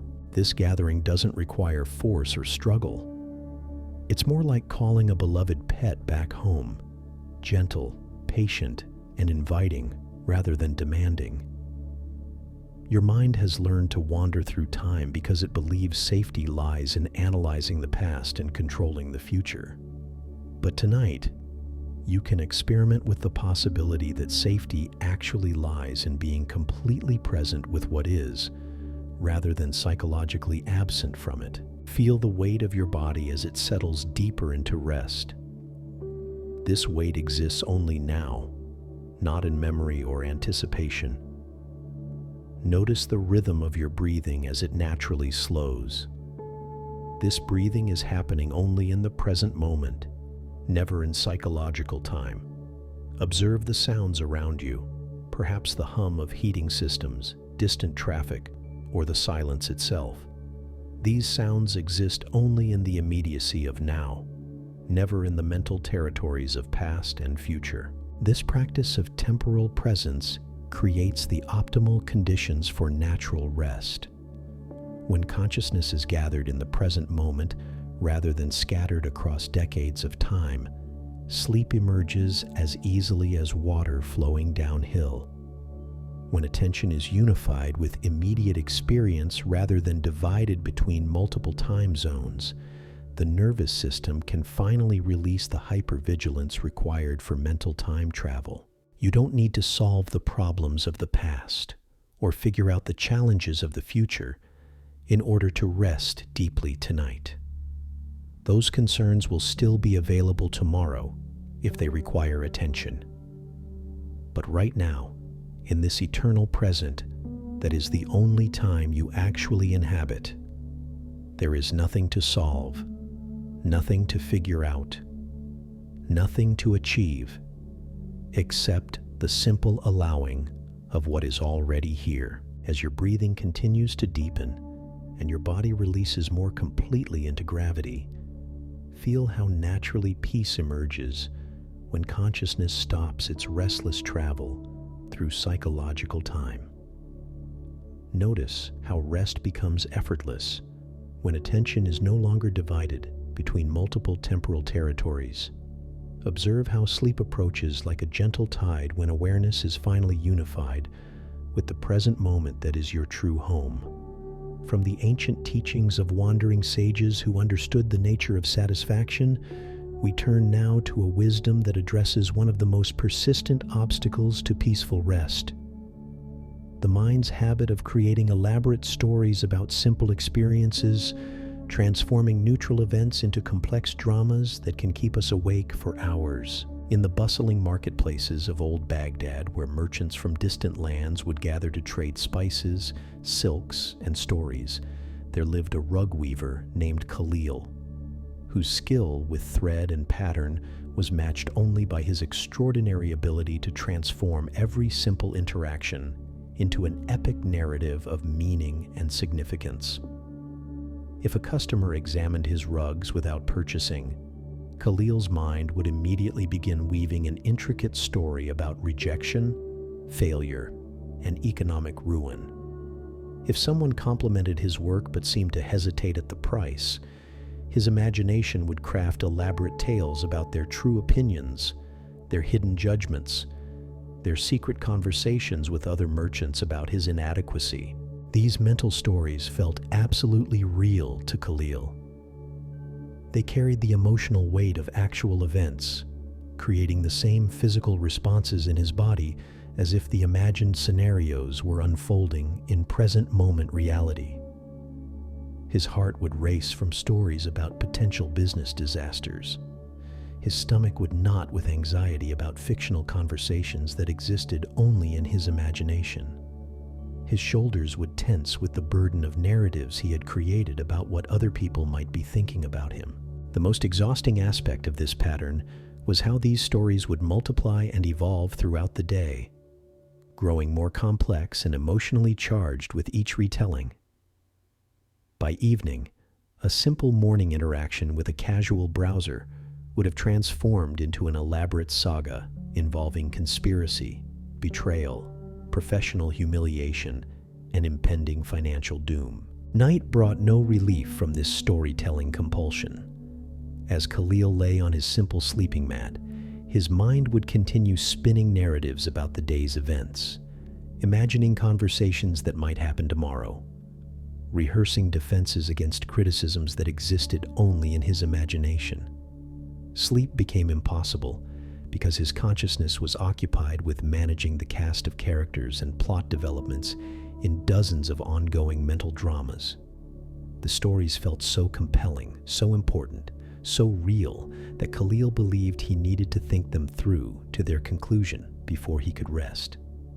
He thought he was solving problems and preparing for challenges, not realizing that he was creating most of his problems through the very stories he told himself about neutral events. One evening, after a particularly exhausting day of mental storytelling, triggered by a customer who had simply asked about the origin of his wool, Khalil sought counsel from his neighbor, an elderly Sufi master named Hakim, who was known throughout the quarter for his peaceful demeanor and practical wisdom. "Brother," Khalil said, his voice tight with fatigue, "I cannot understand why my mind creates such elaborate dramas about simple events. A man asks about my wool, and by evening I have convinced myself that he was insulting my craftsmanship and spreading rumors about my business practices. These stories feel so real, yet they rob me of all peace. How can I stop my mind from turning every interaction into an epic tale of meaning?" Hakim listened with the patient attention of someone who had observed this pattern countless times in countless people. When Khalil finished describing his mental storytelling compulsion, the master smiled with gentle understanding. "Come with me to the market tomorrow morning," Hakim said simply. "I want to show you something that might help you understand the difference between what happens and what we tell ourselves about what happens." The next day, as the morning sun painted the market stalls in shades of gold and amber, Hakim led Khalil to a busy intersection where they could observe the flow of human activity. "Watch that man in the blue robe," Hakim instructed, pointing to a merchant arranging his display of pottery. As they observed, a woman approached the pottery stall, examined several pieces briefly, shook her head, and walked away without speaking to the merchant. "Now," Hakim said to Khalil, "tell me what happened." "A potential customer rejected his pottery," Khalil replied immediately. "She probably thought his work was inferior, or his prices too high, or his stall not impressive enough. The poor man must feel terrible about losing a sale." Hakim nodded thoughtfully. "Interesting story. But let me tell you what I saw. A woman approached the stall, looked at several pottery pieces, shook her head, and walked away. That's all that actually happened. Everything else, the rejection, the judgment, the assumed feelings of the merchant, those are stories you added to a very simple sequence of actions." Before Khalil could respond, they watched the same merchant serve another customer, completing a sale with apparent satisfaction. "You see," Hakim continued, "your story about the first woman was already proven false by this interaction. If his pottery was truly inferior, why did this second person purchase it? If his prices were unreasonable, why was someone willing to pay them?" As the morning progressed, Hakim pointed out dozens of similar examples.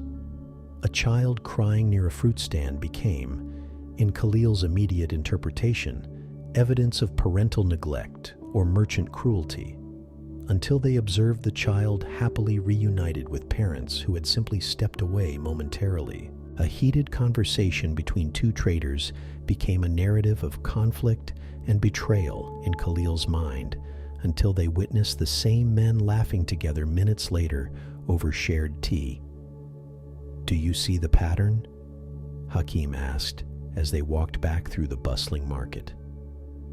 "Your mind is like a master storyteller, so skilled at creating compelling narratives that it convinces you its stories are more real than the simple events that actually occur. But these stories exist only in your imagination. Yet they create very real suffering in your body and very real obstacles to your peace." That afternoon, as Khalil worked at his loom, he began practicing Hakim's teaching. When customers entered his shop, he tried to observe their actual behavior without immediately creating stories about their intentions, opinions, or judgments. When someone examined his rugs closely, instead of interpreting this as criticism, he simply noted, "A person is looking carefully at my work."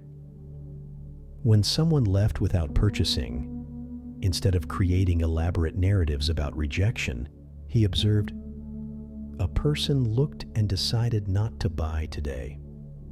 This practice required constant vigilance because Khalil's mind had developed such a strong habit of story creation that it would begin spinning narratives before he even realized it was happening. But gradually, as he learned to distinguish between what actually occurred and what his imagination added to those events, something remarkable began to shift in his experience. The simple act of observing without immediately interpreting created space between events and his emotional reactions to them.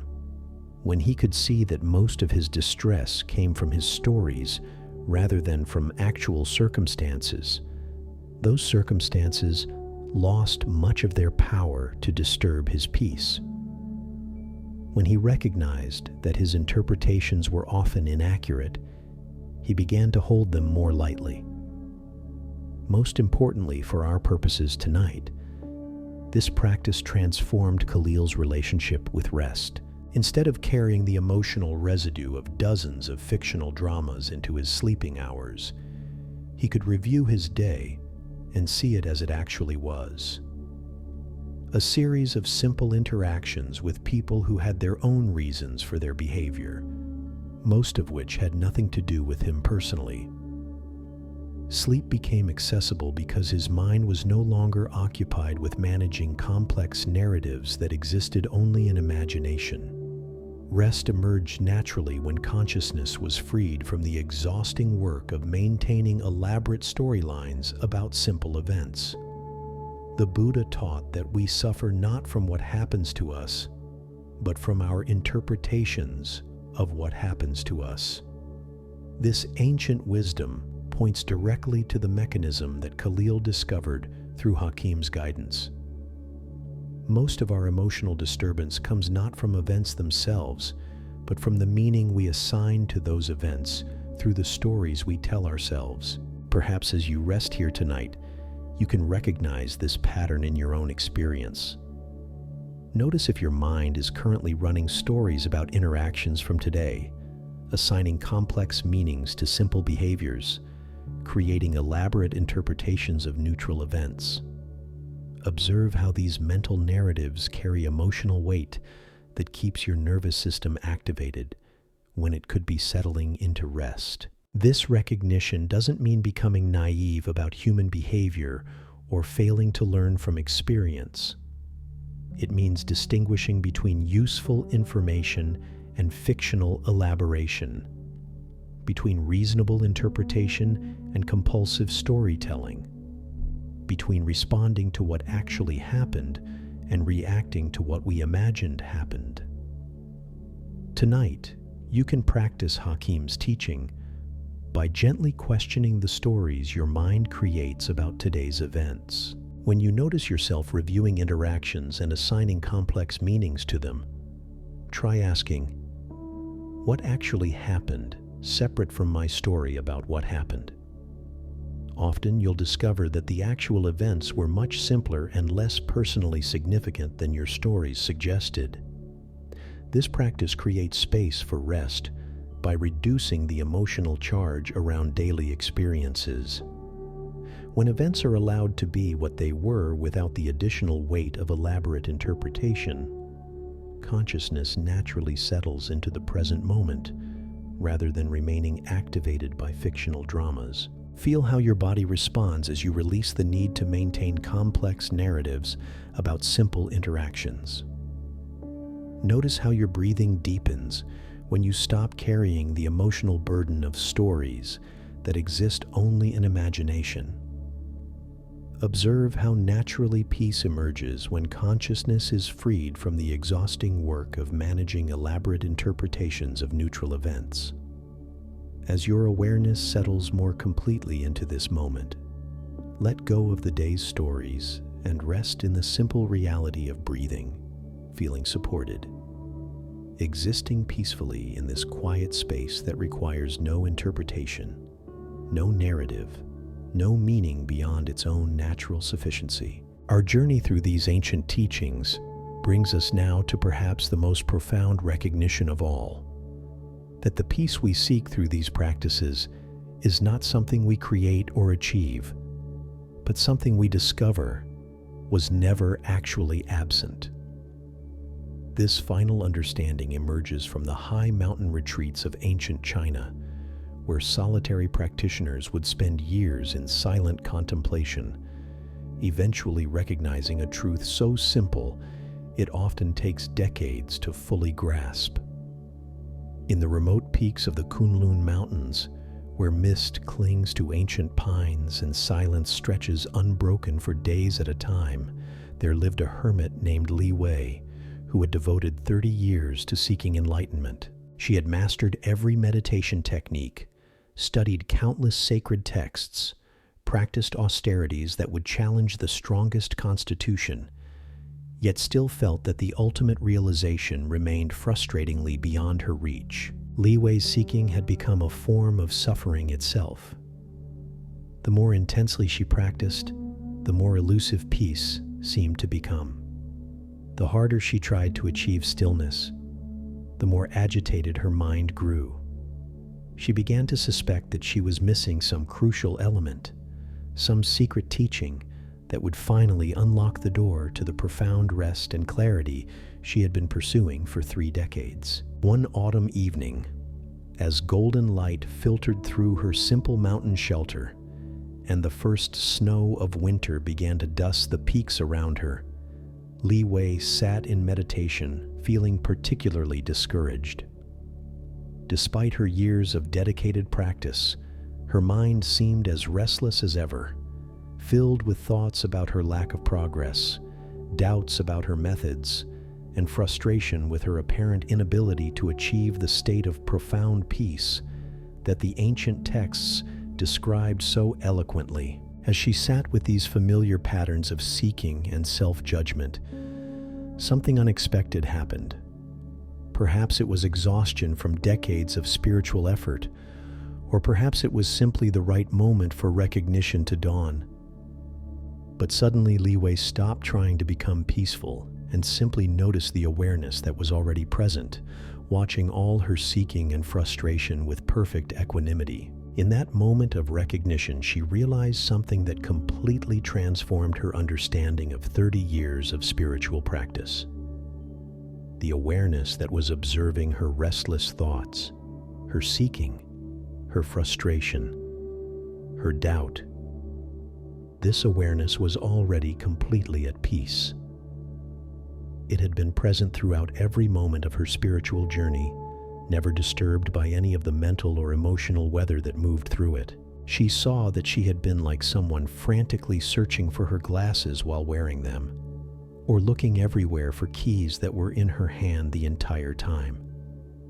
The peace she had been seeking through decades of practice was the very awareness that was doing the seeking. The stillness she had been trying to achieve was the unchanging space in which all her efforts to achieve stillness had been arising and subsiding. Li Wei began to laugh, not with amusement, but with the profound relief of someone who realizes they have been looking for something they never actually lost. All those years of seeking had been based on the fundamental misunderstanding that peace was something she needed to attain rather than something she needed to recognize as already present. This recognition didn't diminish the value of her decades of practice. Every technique she had learned, every insight she had gained, every moment of discipline she had cultivated had been preparing the ground for this simple recognition. But she saw now that the practices themselves were not creating peace. They were removing the obstacles that prevented her from noticing the peace that had never been absent. The awareness in which thoughts arose and dissolved. The consciousness that witnessed joy and sorrow with equal spaciousness. The presence that remained constant through all the changes of 30 years. This had been her true nature all along. She had been trying to become what she already was, seeking to achieve what was already achieved, struggling to find what was never lost. That night, Li Wei experienced the deepest rest of her entire life, not because she had finally achieved some special state, but because she stopped trying to be other than what she already was. Sleep came naturally when she stopped seeking sleep. Peace emerged effortlessly when she stopped grasping for peace. And rest became automatic when she recognized that the seeker and the sought were never actually separate. This recognition that what we seek is what we already are represents the culmination of all Buddhist teaching about rest and peace. It points to the possibility that the very awareness reading these words right now, the consciousness that has been present throughout your entire life, witnessing every experience you've ever had, is itself the peace you may be seeking through external means. Perhaps as you rest here in this moment, you can turn your attention toward the awareness that is aware of these words, not the thoughts about the words, not the analysis of their meaning, but the pure knowing that makes all experience possible. This awareness has been present through every moment of your life, through childhood and adulthood, through joy and sorrow, through waking and sleeping, through seeking and finding. This awareness has never been disturbed by any experience, though it has witnessed every disturbance. It has never been damaged by any trauma, though it has been present for every difficulty. It has never been improved by any achievement, though it has observed every success. It is the constant within all change, the stillness within all movement, the peace that exists prior to any need for peace. Tonight, instead of trying to create the perfect conditions for rest, experiment with recognizing the awareness that is already at rest, regardless of conditions. Instead of working to achieve peace, notice the peaceful presence that is already here, watching all your efforts to be peaceful with perfect serenity. This recognition transforms sleep from something you must earn through proper technique into something that naturally emerges when you stop interfering with your own natural capacity for rest. It changes rest from a state you enter into a recognition of what you already are, beneath all the mental and emotional weather that seems to disturb your peace. As your body settles deeper into this moment and your breathing continues to slow, rest in this understanding. You are not someone who sometimes experiences peace. You are the peaceful awareness in which all experiences arise and subside. You are not someone who needs to find rest. You are the restful presence that never actually left, only seemed to be obscured by the search for itself. Let this recognition be the final teaching that carries you into sleep tonight. You have not been listening to these words in order to become peaceful. You have been recognizing the peace that was listening all along. You have not been practicing these teachings to achieve rest. You have been discovering the rest that is your deepest nature, temporarily forgotten, but never actually lost. Feel how naturally your body knows how to let go when consciousness recognizes its own peaceful essence. Notice how effortlessly sleep approaches when you stop trying to be other than what you already are.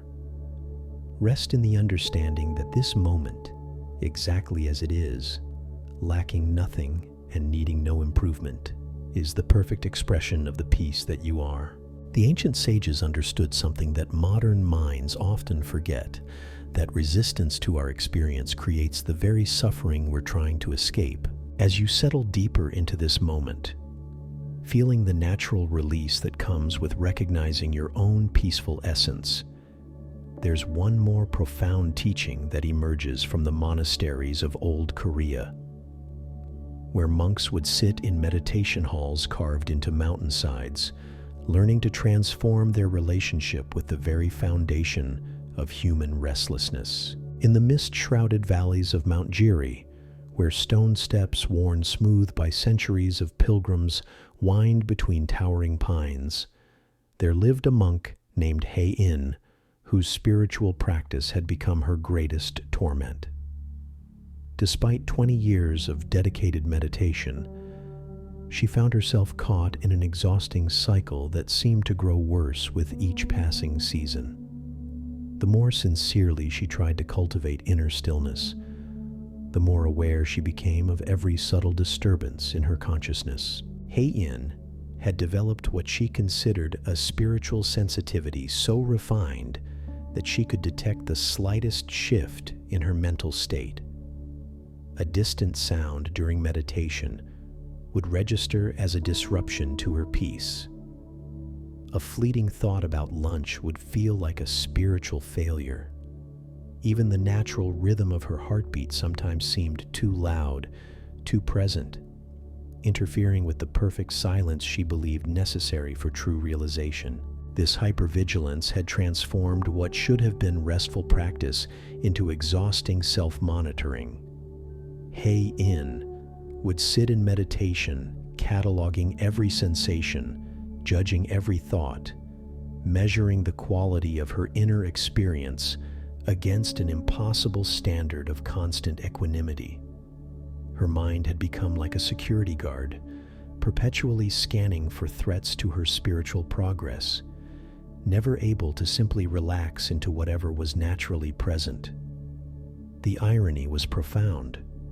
Her very effort to achieve perfect inner conditions was creating the mental agitation that prevented those conditions from arising naturally. She was like someone trying to smooth water by pressing down on its surface, creating the very turbulence she sought to eliminate. Night after night, Yin would lie on her sleeping mat, analyzing the day's meditation sessions, planning improvements to her technique, strategizing ways to eliminate the countless subtle disturbances that seemed to plague her practice. Sleep became another arena for spiritual performance, another opportunity to judge her progress based on how quickly she could achieve unconsciousness and how peacefully she could maintain it throughout the night. This pattern might have continued indefinitely, but one winter morning, as ice flowers bloomed on her window and silence lay thick as snow over the mountain, Yin made a discovery that would transform not only her practice, but her entire understanding of what spiritual development actually means. She had been sitting in meditation for nearly an hour, her mind cycling through its familiar routine of detecting and resisting subtle disturbances, when exhaustion from decades of this internal struggle finally overwhelmed her capacity to maintain the effort. In that moment of complete fatigue, something extraordinary happened. She simply stopped trying to have any particular kind of experience at all. In that cessation of effort, Yin noticed something that had been present throughout 20 years of practice, but completely overlooked in her focus on achieving ideal inner conditions. The awareness that had been monitoring her mental states, judging her progress, and strategizing improvements was itself perfectly still and undisturbed. While her mind had been creating endless commentary about disturbance and peace, the consciousness that witnessed this commentary had remained in constant, effortless serenity. She realized that she had been trying to create in her experience what was already present in her awareness. The peace she had been seeking through perfect meditation was the very presence that had been observing all her imperfect meditations with unwavering equanimity. The stillness she had been trying to achieve through eliminating disturbances was the unchanging space in which all disturbances arose and dissolved without affecting its essential nature. This recognition brought immediate relief to Yin's spiritual struggle. She saw that her 20 years of practice had not been failures because they included thoughts, sounds, and sensations. They had been perfect expressions of awareness being aware, consciousness knowing itself through whatever content happened to be present. The observer that had been cataloging every spiritual imperfection was itself the perfection she had been seeking. That night, for the first time in decades, Yin approached sleep without any agenda for how the experience should unfold. She didn't try to fall asleep quickly as evidence of inner peace, nor did she monitor her thoughts for signs of spiritual progress. Instead, she simply rested as the awareness that was already at rest, regardless of whether sleep came immediately or gradually, whether thoughts were present or absent, whether the experience matched any preconception about ideal rest. Sleep emerged naturally from this letting go of spiritual performance, not as an achievement to be proud of, but as a simple biological process unfolding in awareness. Rest came effortlessly when consciousness stopped trying to create the perfect conditions for rest and simply allowed whatever conditions were present to be exactly as they were. This teaching reveals something crucial about the nature of spiritual seeking and its relationship to genuine rest. Often, our very efforts to become peaceful create a subtle form of violence against our present experience. We develop sophisticated ways of rejecting what is actually happening in favor of what we believe should be happening, creating an internal war that exhausts our capacity for natural ease. The Buddha taught that the path to liberation is the middle way, avoiding the extremes of indulgence and aversion. But there's a subtler middle way that Yin discovered, The balance between caring about our spiritual development and accepting whatever level of development is actually present. It's the art of making sincere effort without making that effort into another source of self-judgment and resistance. Perhaps as you rest here tonight, you can feel into your own patterns of spiritual perfectionism or self-improvement projects. Maybe you notice subtle ways that you judge your meditation, analyze your emotional responses, or measure your progress towards some ideal state of being. These patterns of self-monitoring and improvement, while often well-intentioned, can become obstacles to the very peace they're meant to cultivate. Tonight offers an opportunity to experiment with high-ends discovery. Instead of trying to have the perfect rest experience, see if you can simply be present with whatever rest experience is actually unfolding. Instead of judging the quality of your relaxation, notice the awareness that observes all qualities of relaxation with perfect equanimity. Instead of working to achieve ideal inner conditions for sleep, rest as the consciousness that remains at peace regardless of inner conditions. This doesn't mean abandoning all intention for rest or ignoring practical conditions that support sleep. It means holding those intentions lightly without making your sense of success or spiritual worth dependent on achieving any particular outcome. It means caring for your well-being without creating additional suffering through perfectionist expectations about how that well-being should manifest. As your body continues its natural settling process and your breathing finds its own rhythm, notice that the awareness observing this process is already perfectly at ease. It doesn't need your sleep to be deeper, your thoughts to be quieter, or your relaxation to be more complete in order to remain in its natural state of peaceful presence. This awareness is your true nature, and it is already exactly as it needs to be. From the recognition that our essential nature is already at peace comes a final understanding that transforms how we approach not just sleep, but every moment of our existence. This teaching emerges from the desert hermitages of ancient Egypt, where contemplatives would spend years in solitude, learning to distinguish between the temporary movements of experience and the eternal ground in which all experience arises. In the vast silence of the Egyptian desert, where sand dunes stretch endlessly under star-filled skies, and the only sounds are wind and the distant call of night birds, there lived a hermit named Abba Makarios, whose years of solitary practice had led him to a profound realization about the nature of seeking itself. For decades, Makarios had approached his spiritual life like a project to be completed. He had methods for prayer, techniques for contemplation, and goals for his spiritual development. Each day was structured around practices designed to bring him closer to the divine union he sought. Each night was an opportunity to review his progress, analyze his failures, and plan improvements for tomorrow's efforts. But as the years passed in the desert silence, Makarios began to notice something that gradually shifted his entire approach to spiritual life.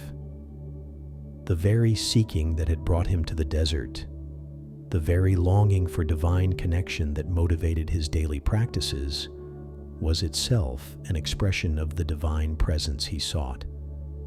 The consciousness that desired union with God was already a manifestation of God's presence, never actually separate from what it sought to reach. This recognition didn't come as a dramatic revelation, but as a gradual dawn, like the way desert sunrise slowly transforms darkness into light without any obvious moment of transition. Makarios began to see that his years of seeking had been like waves on the ocean trying to become wet, or flames in a fire attempting to become hot. The seeker and the sought were not two separate entities with a distance to be bridged, but one reality expressing itself as the experience of seeking itself. This understanding transformed Makarios's relationship with every aspect of his spiritual life. Prayer became not a method for reaching God, but a recognition of God praying through his consciousness.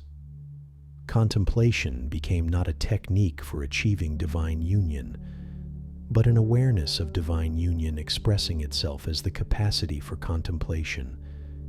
Even his struggles and failures became sacred expressions of the divine mystery unfolding through human experience. Most profoundly, this recognition transformed Makarios's approach to rest and sleep. Instead of seeing sleep as a break from spiritual practice or a necessary interruption to divine communion, he began to experience rest as another form of sacred surrender. Sleep became not an absence of consciousness, but consciousness, relaxing into its own essential nature, like a river settling into the ocean from which it was never actually separate. Night after night, as the desert stars wheeled overhead in their ancient patterns, and silence wrapped around his simple shelter like a blessing, Makarios would settle into sleep, not as someone trying to achieve rest, but as rest itself, recognizing its own nature. He would approach unconsciousness not as a temporary departure from awareness, but as awareness exploring one of its own natural expressions. This shift transformed the quality of his sleep from a biological necessity to be managed into a spiritual practice to be embraced. Rest became another way of participating in the divine mystery, another form of prayer that required no words or intentions, only the willingness to let consciousness explore the fullness of its own nature through the cycle of waking and sleeping. But perhaps the most profound aspect of Makarios's realization was how it changed his understanding of the very nature of problems. For years, he had approached his spiritual life as a series of obstacles to be overcome, distracting thoughts to be eliminated, difficult emotions to be transcended, spiritual dryness to be remedied. But from the perspective of this deeper recognition, he saw that even these apparent obstacles were perfect expressions of the divine mystery playing with itself. His restless thoughts were God thinking through his consciousness.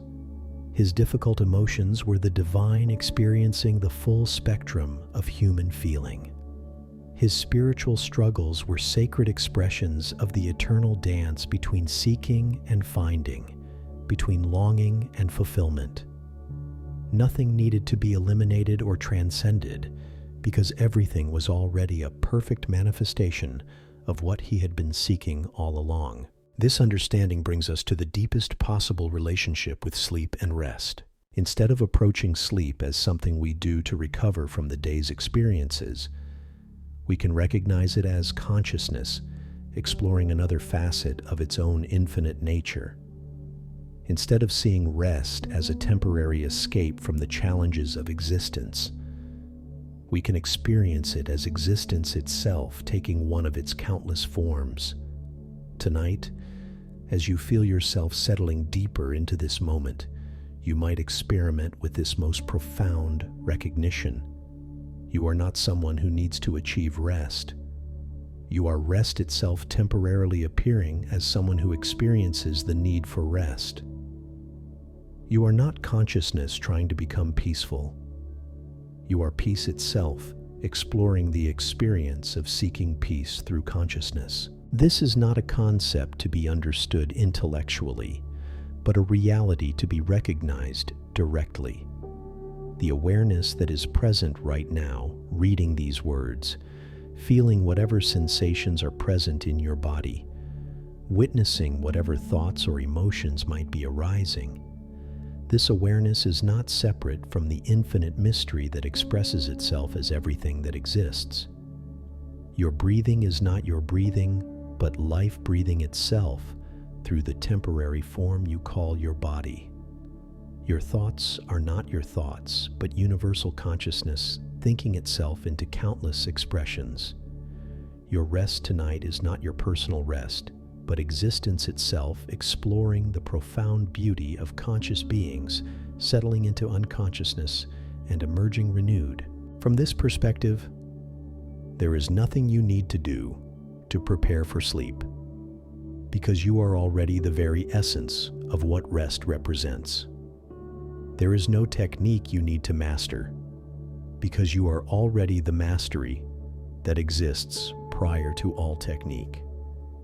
There is no peace you need to achieve, because you are already the peace that makes all achievement possible. As your body naturally releases into whatever supports it, as your breathing automatically adjusts to the rhythm of approaching sleep, as your awareness begins its natural transition toward unconsciousness, rest in this ultimate understanding. This is not something happening to you, but something you are. This settling, this releasing, this gentle movement toward rest is existence itself, celebrating one of its most intimate and beautiful expressions. You have not been listening to these teachings in order to become someone who can sleep peacefully. You have been recognizing that you are peace itself, temporarily exploring the experience of being someone who seeks peaceful sleep. You are the very rest you have been seeking, the very awareness you have been trying to calm, the very peace you have been hoping to achieve. Let this recognition carry you into whatever form of rest wants to emerge naturally. Whether sleep comes immediately or gradually, whether thoughts continue or quiet, whether the transition is smooth or includes some restlessness, all of it is a perfect expression of consciousness, exploring the infinite ways it can know itself. In this understanding, there is no failure possible, because everything that arises is exactly what consciousness is choosing to experience in this moment. There is no wrong way to rest, because you are rest itself, always expressing your own nature perfectly regardless of the particular forms that expression takes.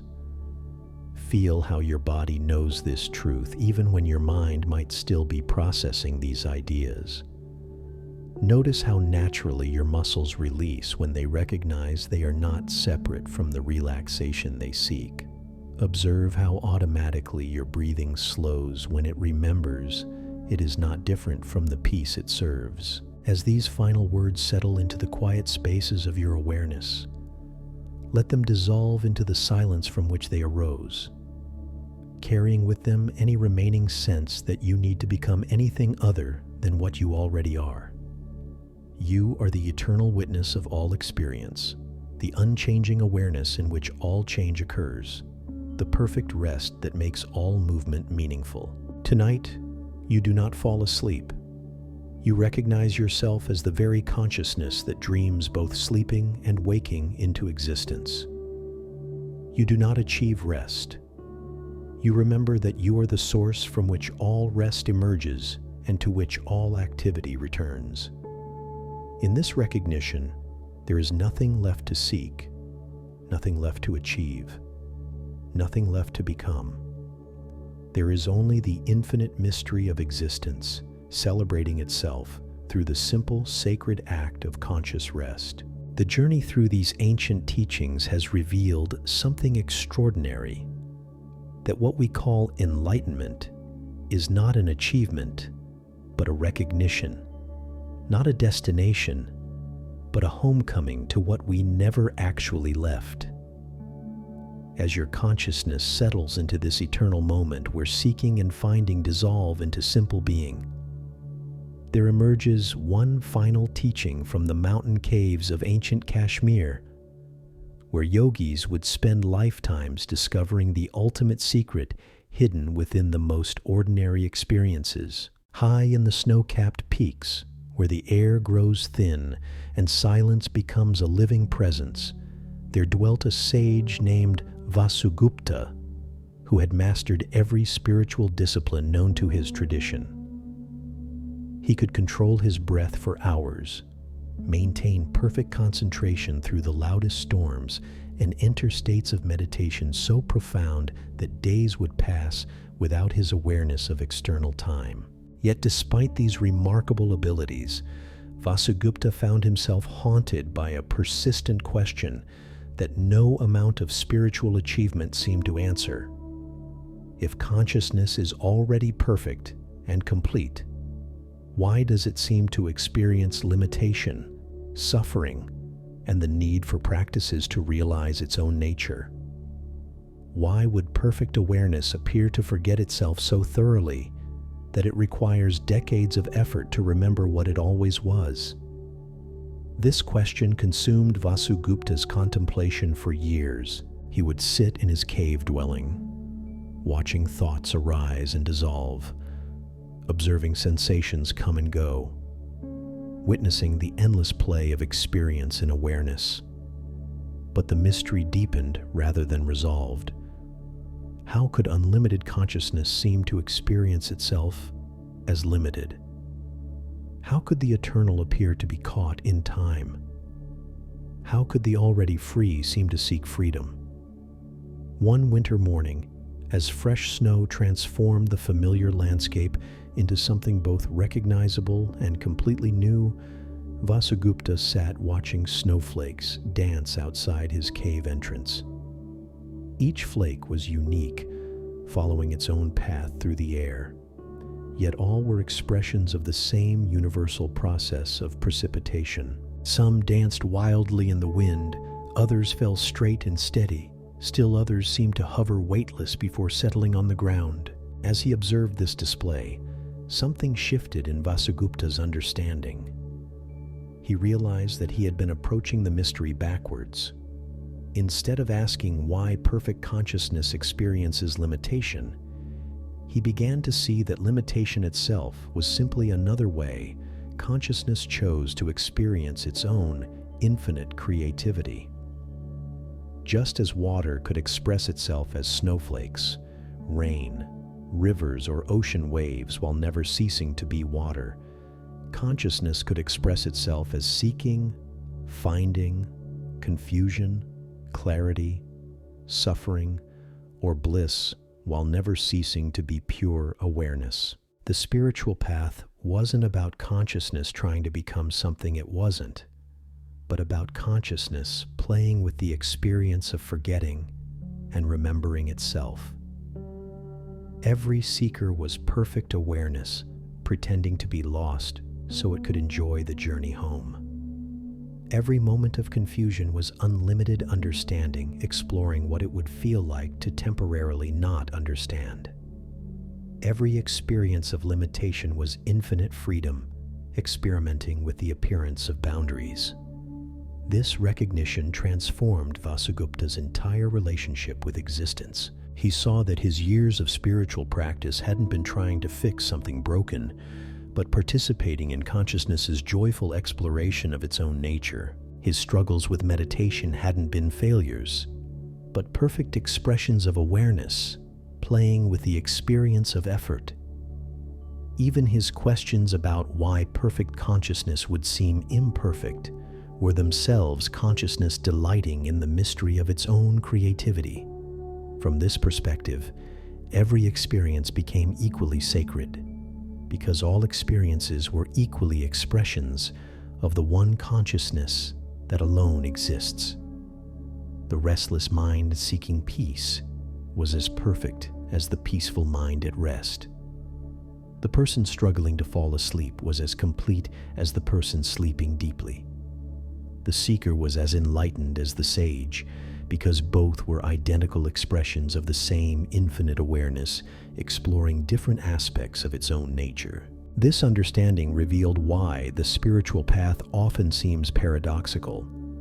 Consciousness creates the experience of seeking itself so it can enjoy the infinite creativity of appearing to find what it never lost. It dreams the dream of separation so it can experience the joy of reunion. It pretends to be asleep so it can play with the process of awakening. It forgets itself so it can rediscover the wonder of its own existence. That night, as Vasugupta settled into rest, he experienced sleep not as a necessity for his individual body-mind, but as consciousness, choosing to explore unconsciousness, not as a break from awareness, but as awareness investigating one of its own mysterious expressions. Sleep became a form of cosmic play, the infinite dreaming itself into the temporary forgetting that makes awakening possible. He realized that every night, consciousness performs the ultimate magic trick. It appears to disappear into unconsciousness while remaining eternally present as the very space in which unconsciousness arises. It seems to become absent while never ceasing to be the unchanging awareness that makes the experience of absence possible. It pretends to sleep while remaining forever awake as the witness of all sleeping. This recognition reveals the deepest secret about rest and sleep. They are not interruptions to consciousness, but consciousness celebrating its own infinite creativity through the appearance of interruption. When you fall asleep tonight, you are not losing awareness, but witnessing awareness explore one of its most intimate and mysterious expressions. You are not becoming unconscious, but observing consciousness play with the experience of unconsciousness. Perhaps as you feel yourself settling deeper into this moment, you can sense this cosmic playfulness in your own experience. The heaviness in your eyelids is not fatigue overcoming consciousness, but consciousness choosing to experience the sweetness of approaching rest. The slowing of your thoughts is not your mind shutting down, but awareness deciding to explore the spaciousness that exists between mental activities. Your breathing naturally deepening, your muscles automatically releasing, your body instinctively finding its most comfortable position. All of this is consciousness choreographing its own dance toward sleep, with the effortless artistry that only infinite creativity can achieve. You are not falling asleep. You are witnessing the universe's most intimate performance as it appears to rest while never ceasing to be pure, wakeful presence. From this perspective, there are no sleep problems, only consciousness experimenting with different ways of approaching rest. There is no such thing as insomnia, only awareness exploring what it's like to remain wakeful when the body calls for sleep. There are no restless nights, only the infinite playing with the experience of restlessness as another valid expression of its own nature. This doesn't mean ignoring practical approaches to sleep hygiene or dismissing genuine sleep difficulties. It means recognizing that even these challenges are perfect expressions of consciousness exploring the full spectrum of human experience. Your struggles with rest, if you have them, are as sacred as your moments of peaceful sleep because both are equally valid ways that awareness chooses to know itself. Tonight, as you participate in this cosmic dance toward unconsciousness, you might experiment with recognizing yourself not as someone who needs sleep, but as the very consciousness that dreams both sleeping and waking into existence.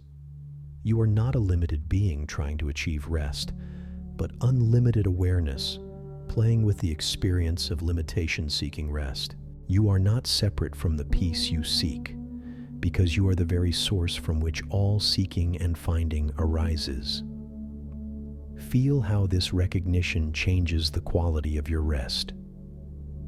When you know that you are consciousness itself temporarily appearing as someone settling into sleep, there is no pressure to achieve any particular state, because all states are equally perfect expressions of what you are. When you understand that you are the infinite, temporarily exploring the experience of the finite, there is no need to transcend your humanity, because your humanity is itself a celebration of the divine. As your body finds its natural rhythm of release, and your mind settles into whatever degree of quietness wants to emerge, rest in this ultimate understanding. You are not having a spiritual experience. You are spirit itself experiencing what it's like to be human. You are not seeking God. You are God playing hide and seek with yourself. temporarily forgetting your divine nature so you can experience the joy of remembering. This is why the ancients spoke of enlightenment as awakening from a dream. It's not that the world is unreal, but that what we thought we were is revealed to be a temporary costume worn by the eternal. You are not John or Mary or whatever name you carry. You are the nameless awareness that dreams all names into existence. You are not your personal history. You are the timeless presence that witnesses all histories unfold. You are not your individual problems and achievements. You are the infinite consciousness that plays at being individuals with problems to solve and goals to achieve. From this recognition flows a compassion so vast, it embraces every expression of consciousness without exception. You understand that everyone who has ever lived, everyone struggling with sleep tonight, everyone seeking peace in their own way, is the same one consciousness appearing as many, the same divine presence exploring infinite varieties of experience. Your compassion extends even to the parts of yourself that still seem to struggle or seek, because you recognize them as perfect expressions of the cosmic game of hide and seek. As these words fade into the silence from which they emerged, as your breathing continues its ancient rhythm, as your body prepares for its nightly journey into unconsciousness, know that you are participating in the most sacred ritual in existence, consciousness celebrating its own infinite nature through the temporary appearance of individual rest. You are the eternal dreaming itself into time, the infinite appearing as finite, the absolute playing at being relative. Your sleep tonight is not personal rest, but cosmic rest. Not individual unconsciousness, but universal consciousness exploring the mystery of apparent unconsciousness. You are both the dreamer and the dream, both the seeker and the sought, both the question and the answer. In this recognition, all seeking ends not because you have found what you were looking for, but because you have recognized that you are what you were looking for. All questions dissolve not because they have been answered, but because you have remembered that you are the consciousness in which all questions and answers arise. All problems resolve not through solution, but through the recognition that the problem solver and the problem are both expressions of the same infinite awareness playing with itself. Rest now in this ultimate truth, letting it carry you wherever consciousness chooses to explore next. Whether that exploration takes the form of peaceful sleep, gentle dreams, or wakeful rest, all of it is equally perfect, equally sacred, equally you. You are the eternal witness of all experience, the unchanging awareness in which all change occurs, the perfect rest that makes all movement meaningful, the infinite peace that celebrates itself through every expression of seeking and finding peace. Tonight, you do not go to sleep. You recognize yourself as the consciousness that dreams, sleeping and waking into existence. You do not find rest. You remember that you are the eternal rest from which all activity emerges and to which all activity returns. In this remembrance, there is nothing left to seek, because you have found yourself to be everything you were seeking. There is nothing left to become, because you have recognized yourself as the source of all becoming. There is only the infinite mystery of existence celebrating itself through the sacred simplicity of conscious rest. Sleep well, Eternal One. Dream deeply, infinite awareness. Rest peacefully in the knowing that you are both the dreamer and the dream, forever playing in the limitless expanse of your own divine nature. The ancient teachings speak of one final mystery that reveals itself only to those who have learned to rest completely in the present moment. This understanding emerges from the silent hermitages of medieval mystics, where contemplatives would spend years learning to distinguish between the peace that comes and goes and the peace that never arrives because it never left. In the rolling hills of ancient Ireland, where stone monasteries stood sentinel against endless skies and the sound of Celtic winds carried prayers across mist-covered valleys, there lived a monk named Brendan, whose decades of spiritual practice had led him to an unexpected discovery about the nature of divine union itself. Brendan had devoted 40 years to seeking God through every method his tradition offered. He had mastered the intricate prayers that lifted consciousness toward heaven, practiced austerities that purified the body temple, and spent countless hours in contemplative silence, waiting for the divine visitation that would transform his ordinary awareness into sacred communion. His devotion was legendary among his fellow monks, his discipline unwavering through seasons of spiritual dryness and moments of mystical consolation alike.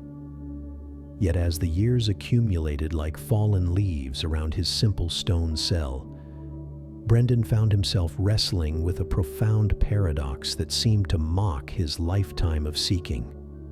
The more intensely he pursued union with the divine, the more acutely he felt the separation he was trying to bridge. The harder he worked to achieve sacred communion, the more elusive that communion seemed to become. His very efforts to reach God appeared to be creating the distance he sought to eliminate. This spiritual crisis reached its peak during one particularly dark winter when snow lay thick upon the monastery grounds, and the long nights seemed to mirror the darkness that had settled over Brendan's inner landscape. He had been practicing a particularly demanding form of contemplative prayer, rising before dawn to spend hours in motionless adoration.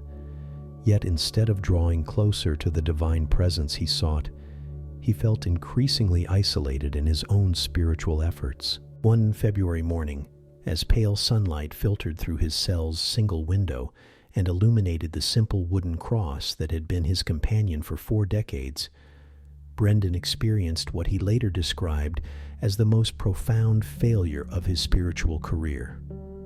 In a moment of complete exhaustion from years of seeking, he simply stopped trying to reach God altogether. Not from despair or abandonment of faith, but from a fatigue so complete that it dissolved every method, every technique, every spiritual ambition he had ever held. In that moment of total cessation of effort, something extraordinary revealed itself: the divine presence.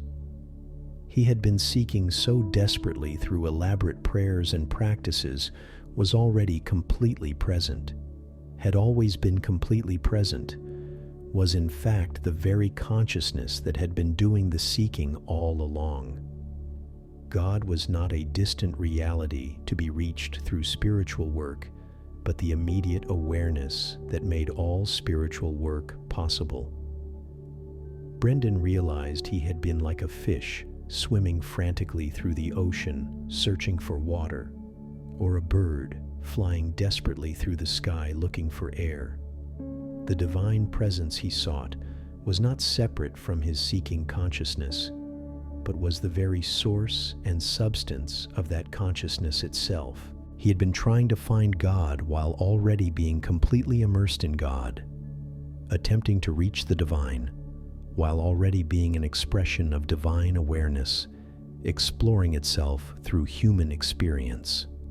This recognition transformed not only Brendan's understanding of prayer and contemplation, but his entire relationship with existence itself. Every breath became a celebration of divine presence breathing through his form. Every thought became sacred consciousness knowing itself through human awareness.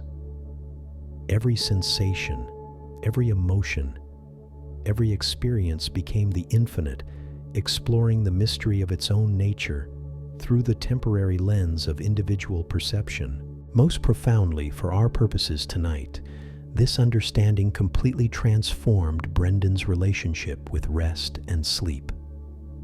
Instead of seeing sleep as a break from spiritual practice or a temporary separation from divine communion, he began to experience rest as sacred presence, exploring one of its most intimate expressions.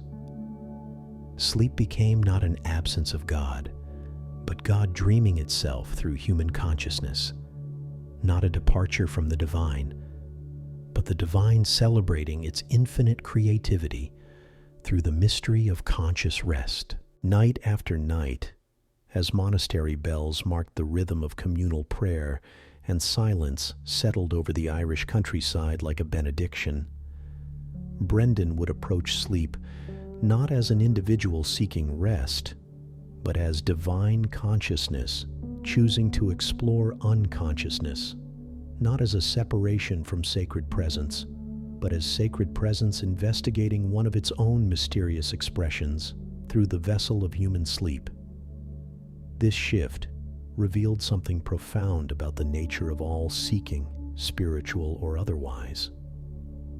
What we search for in meditation, prayer, philosophy, or any form of inner work is never actually absent from our experience.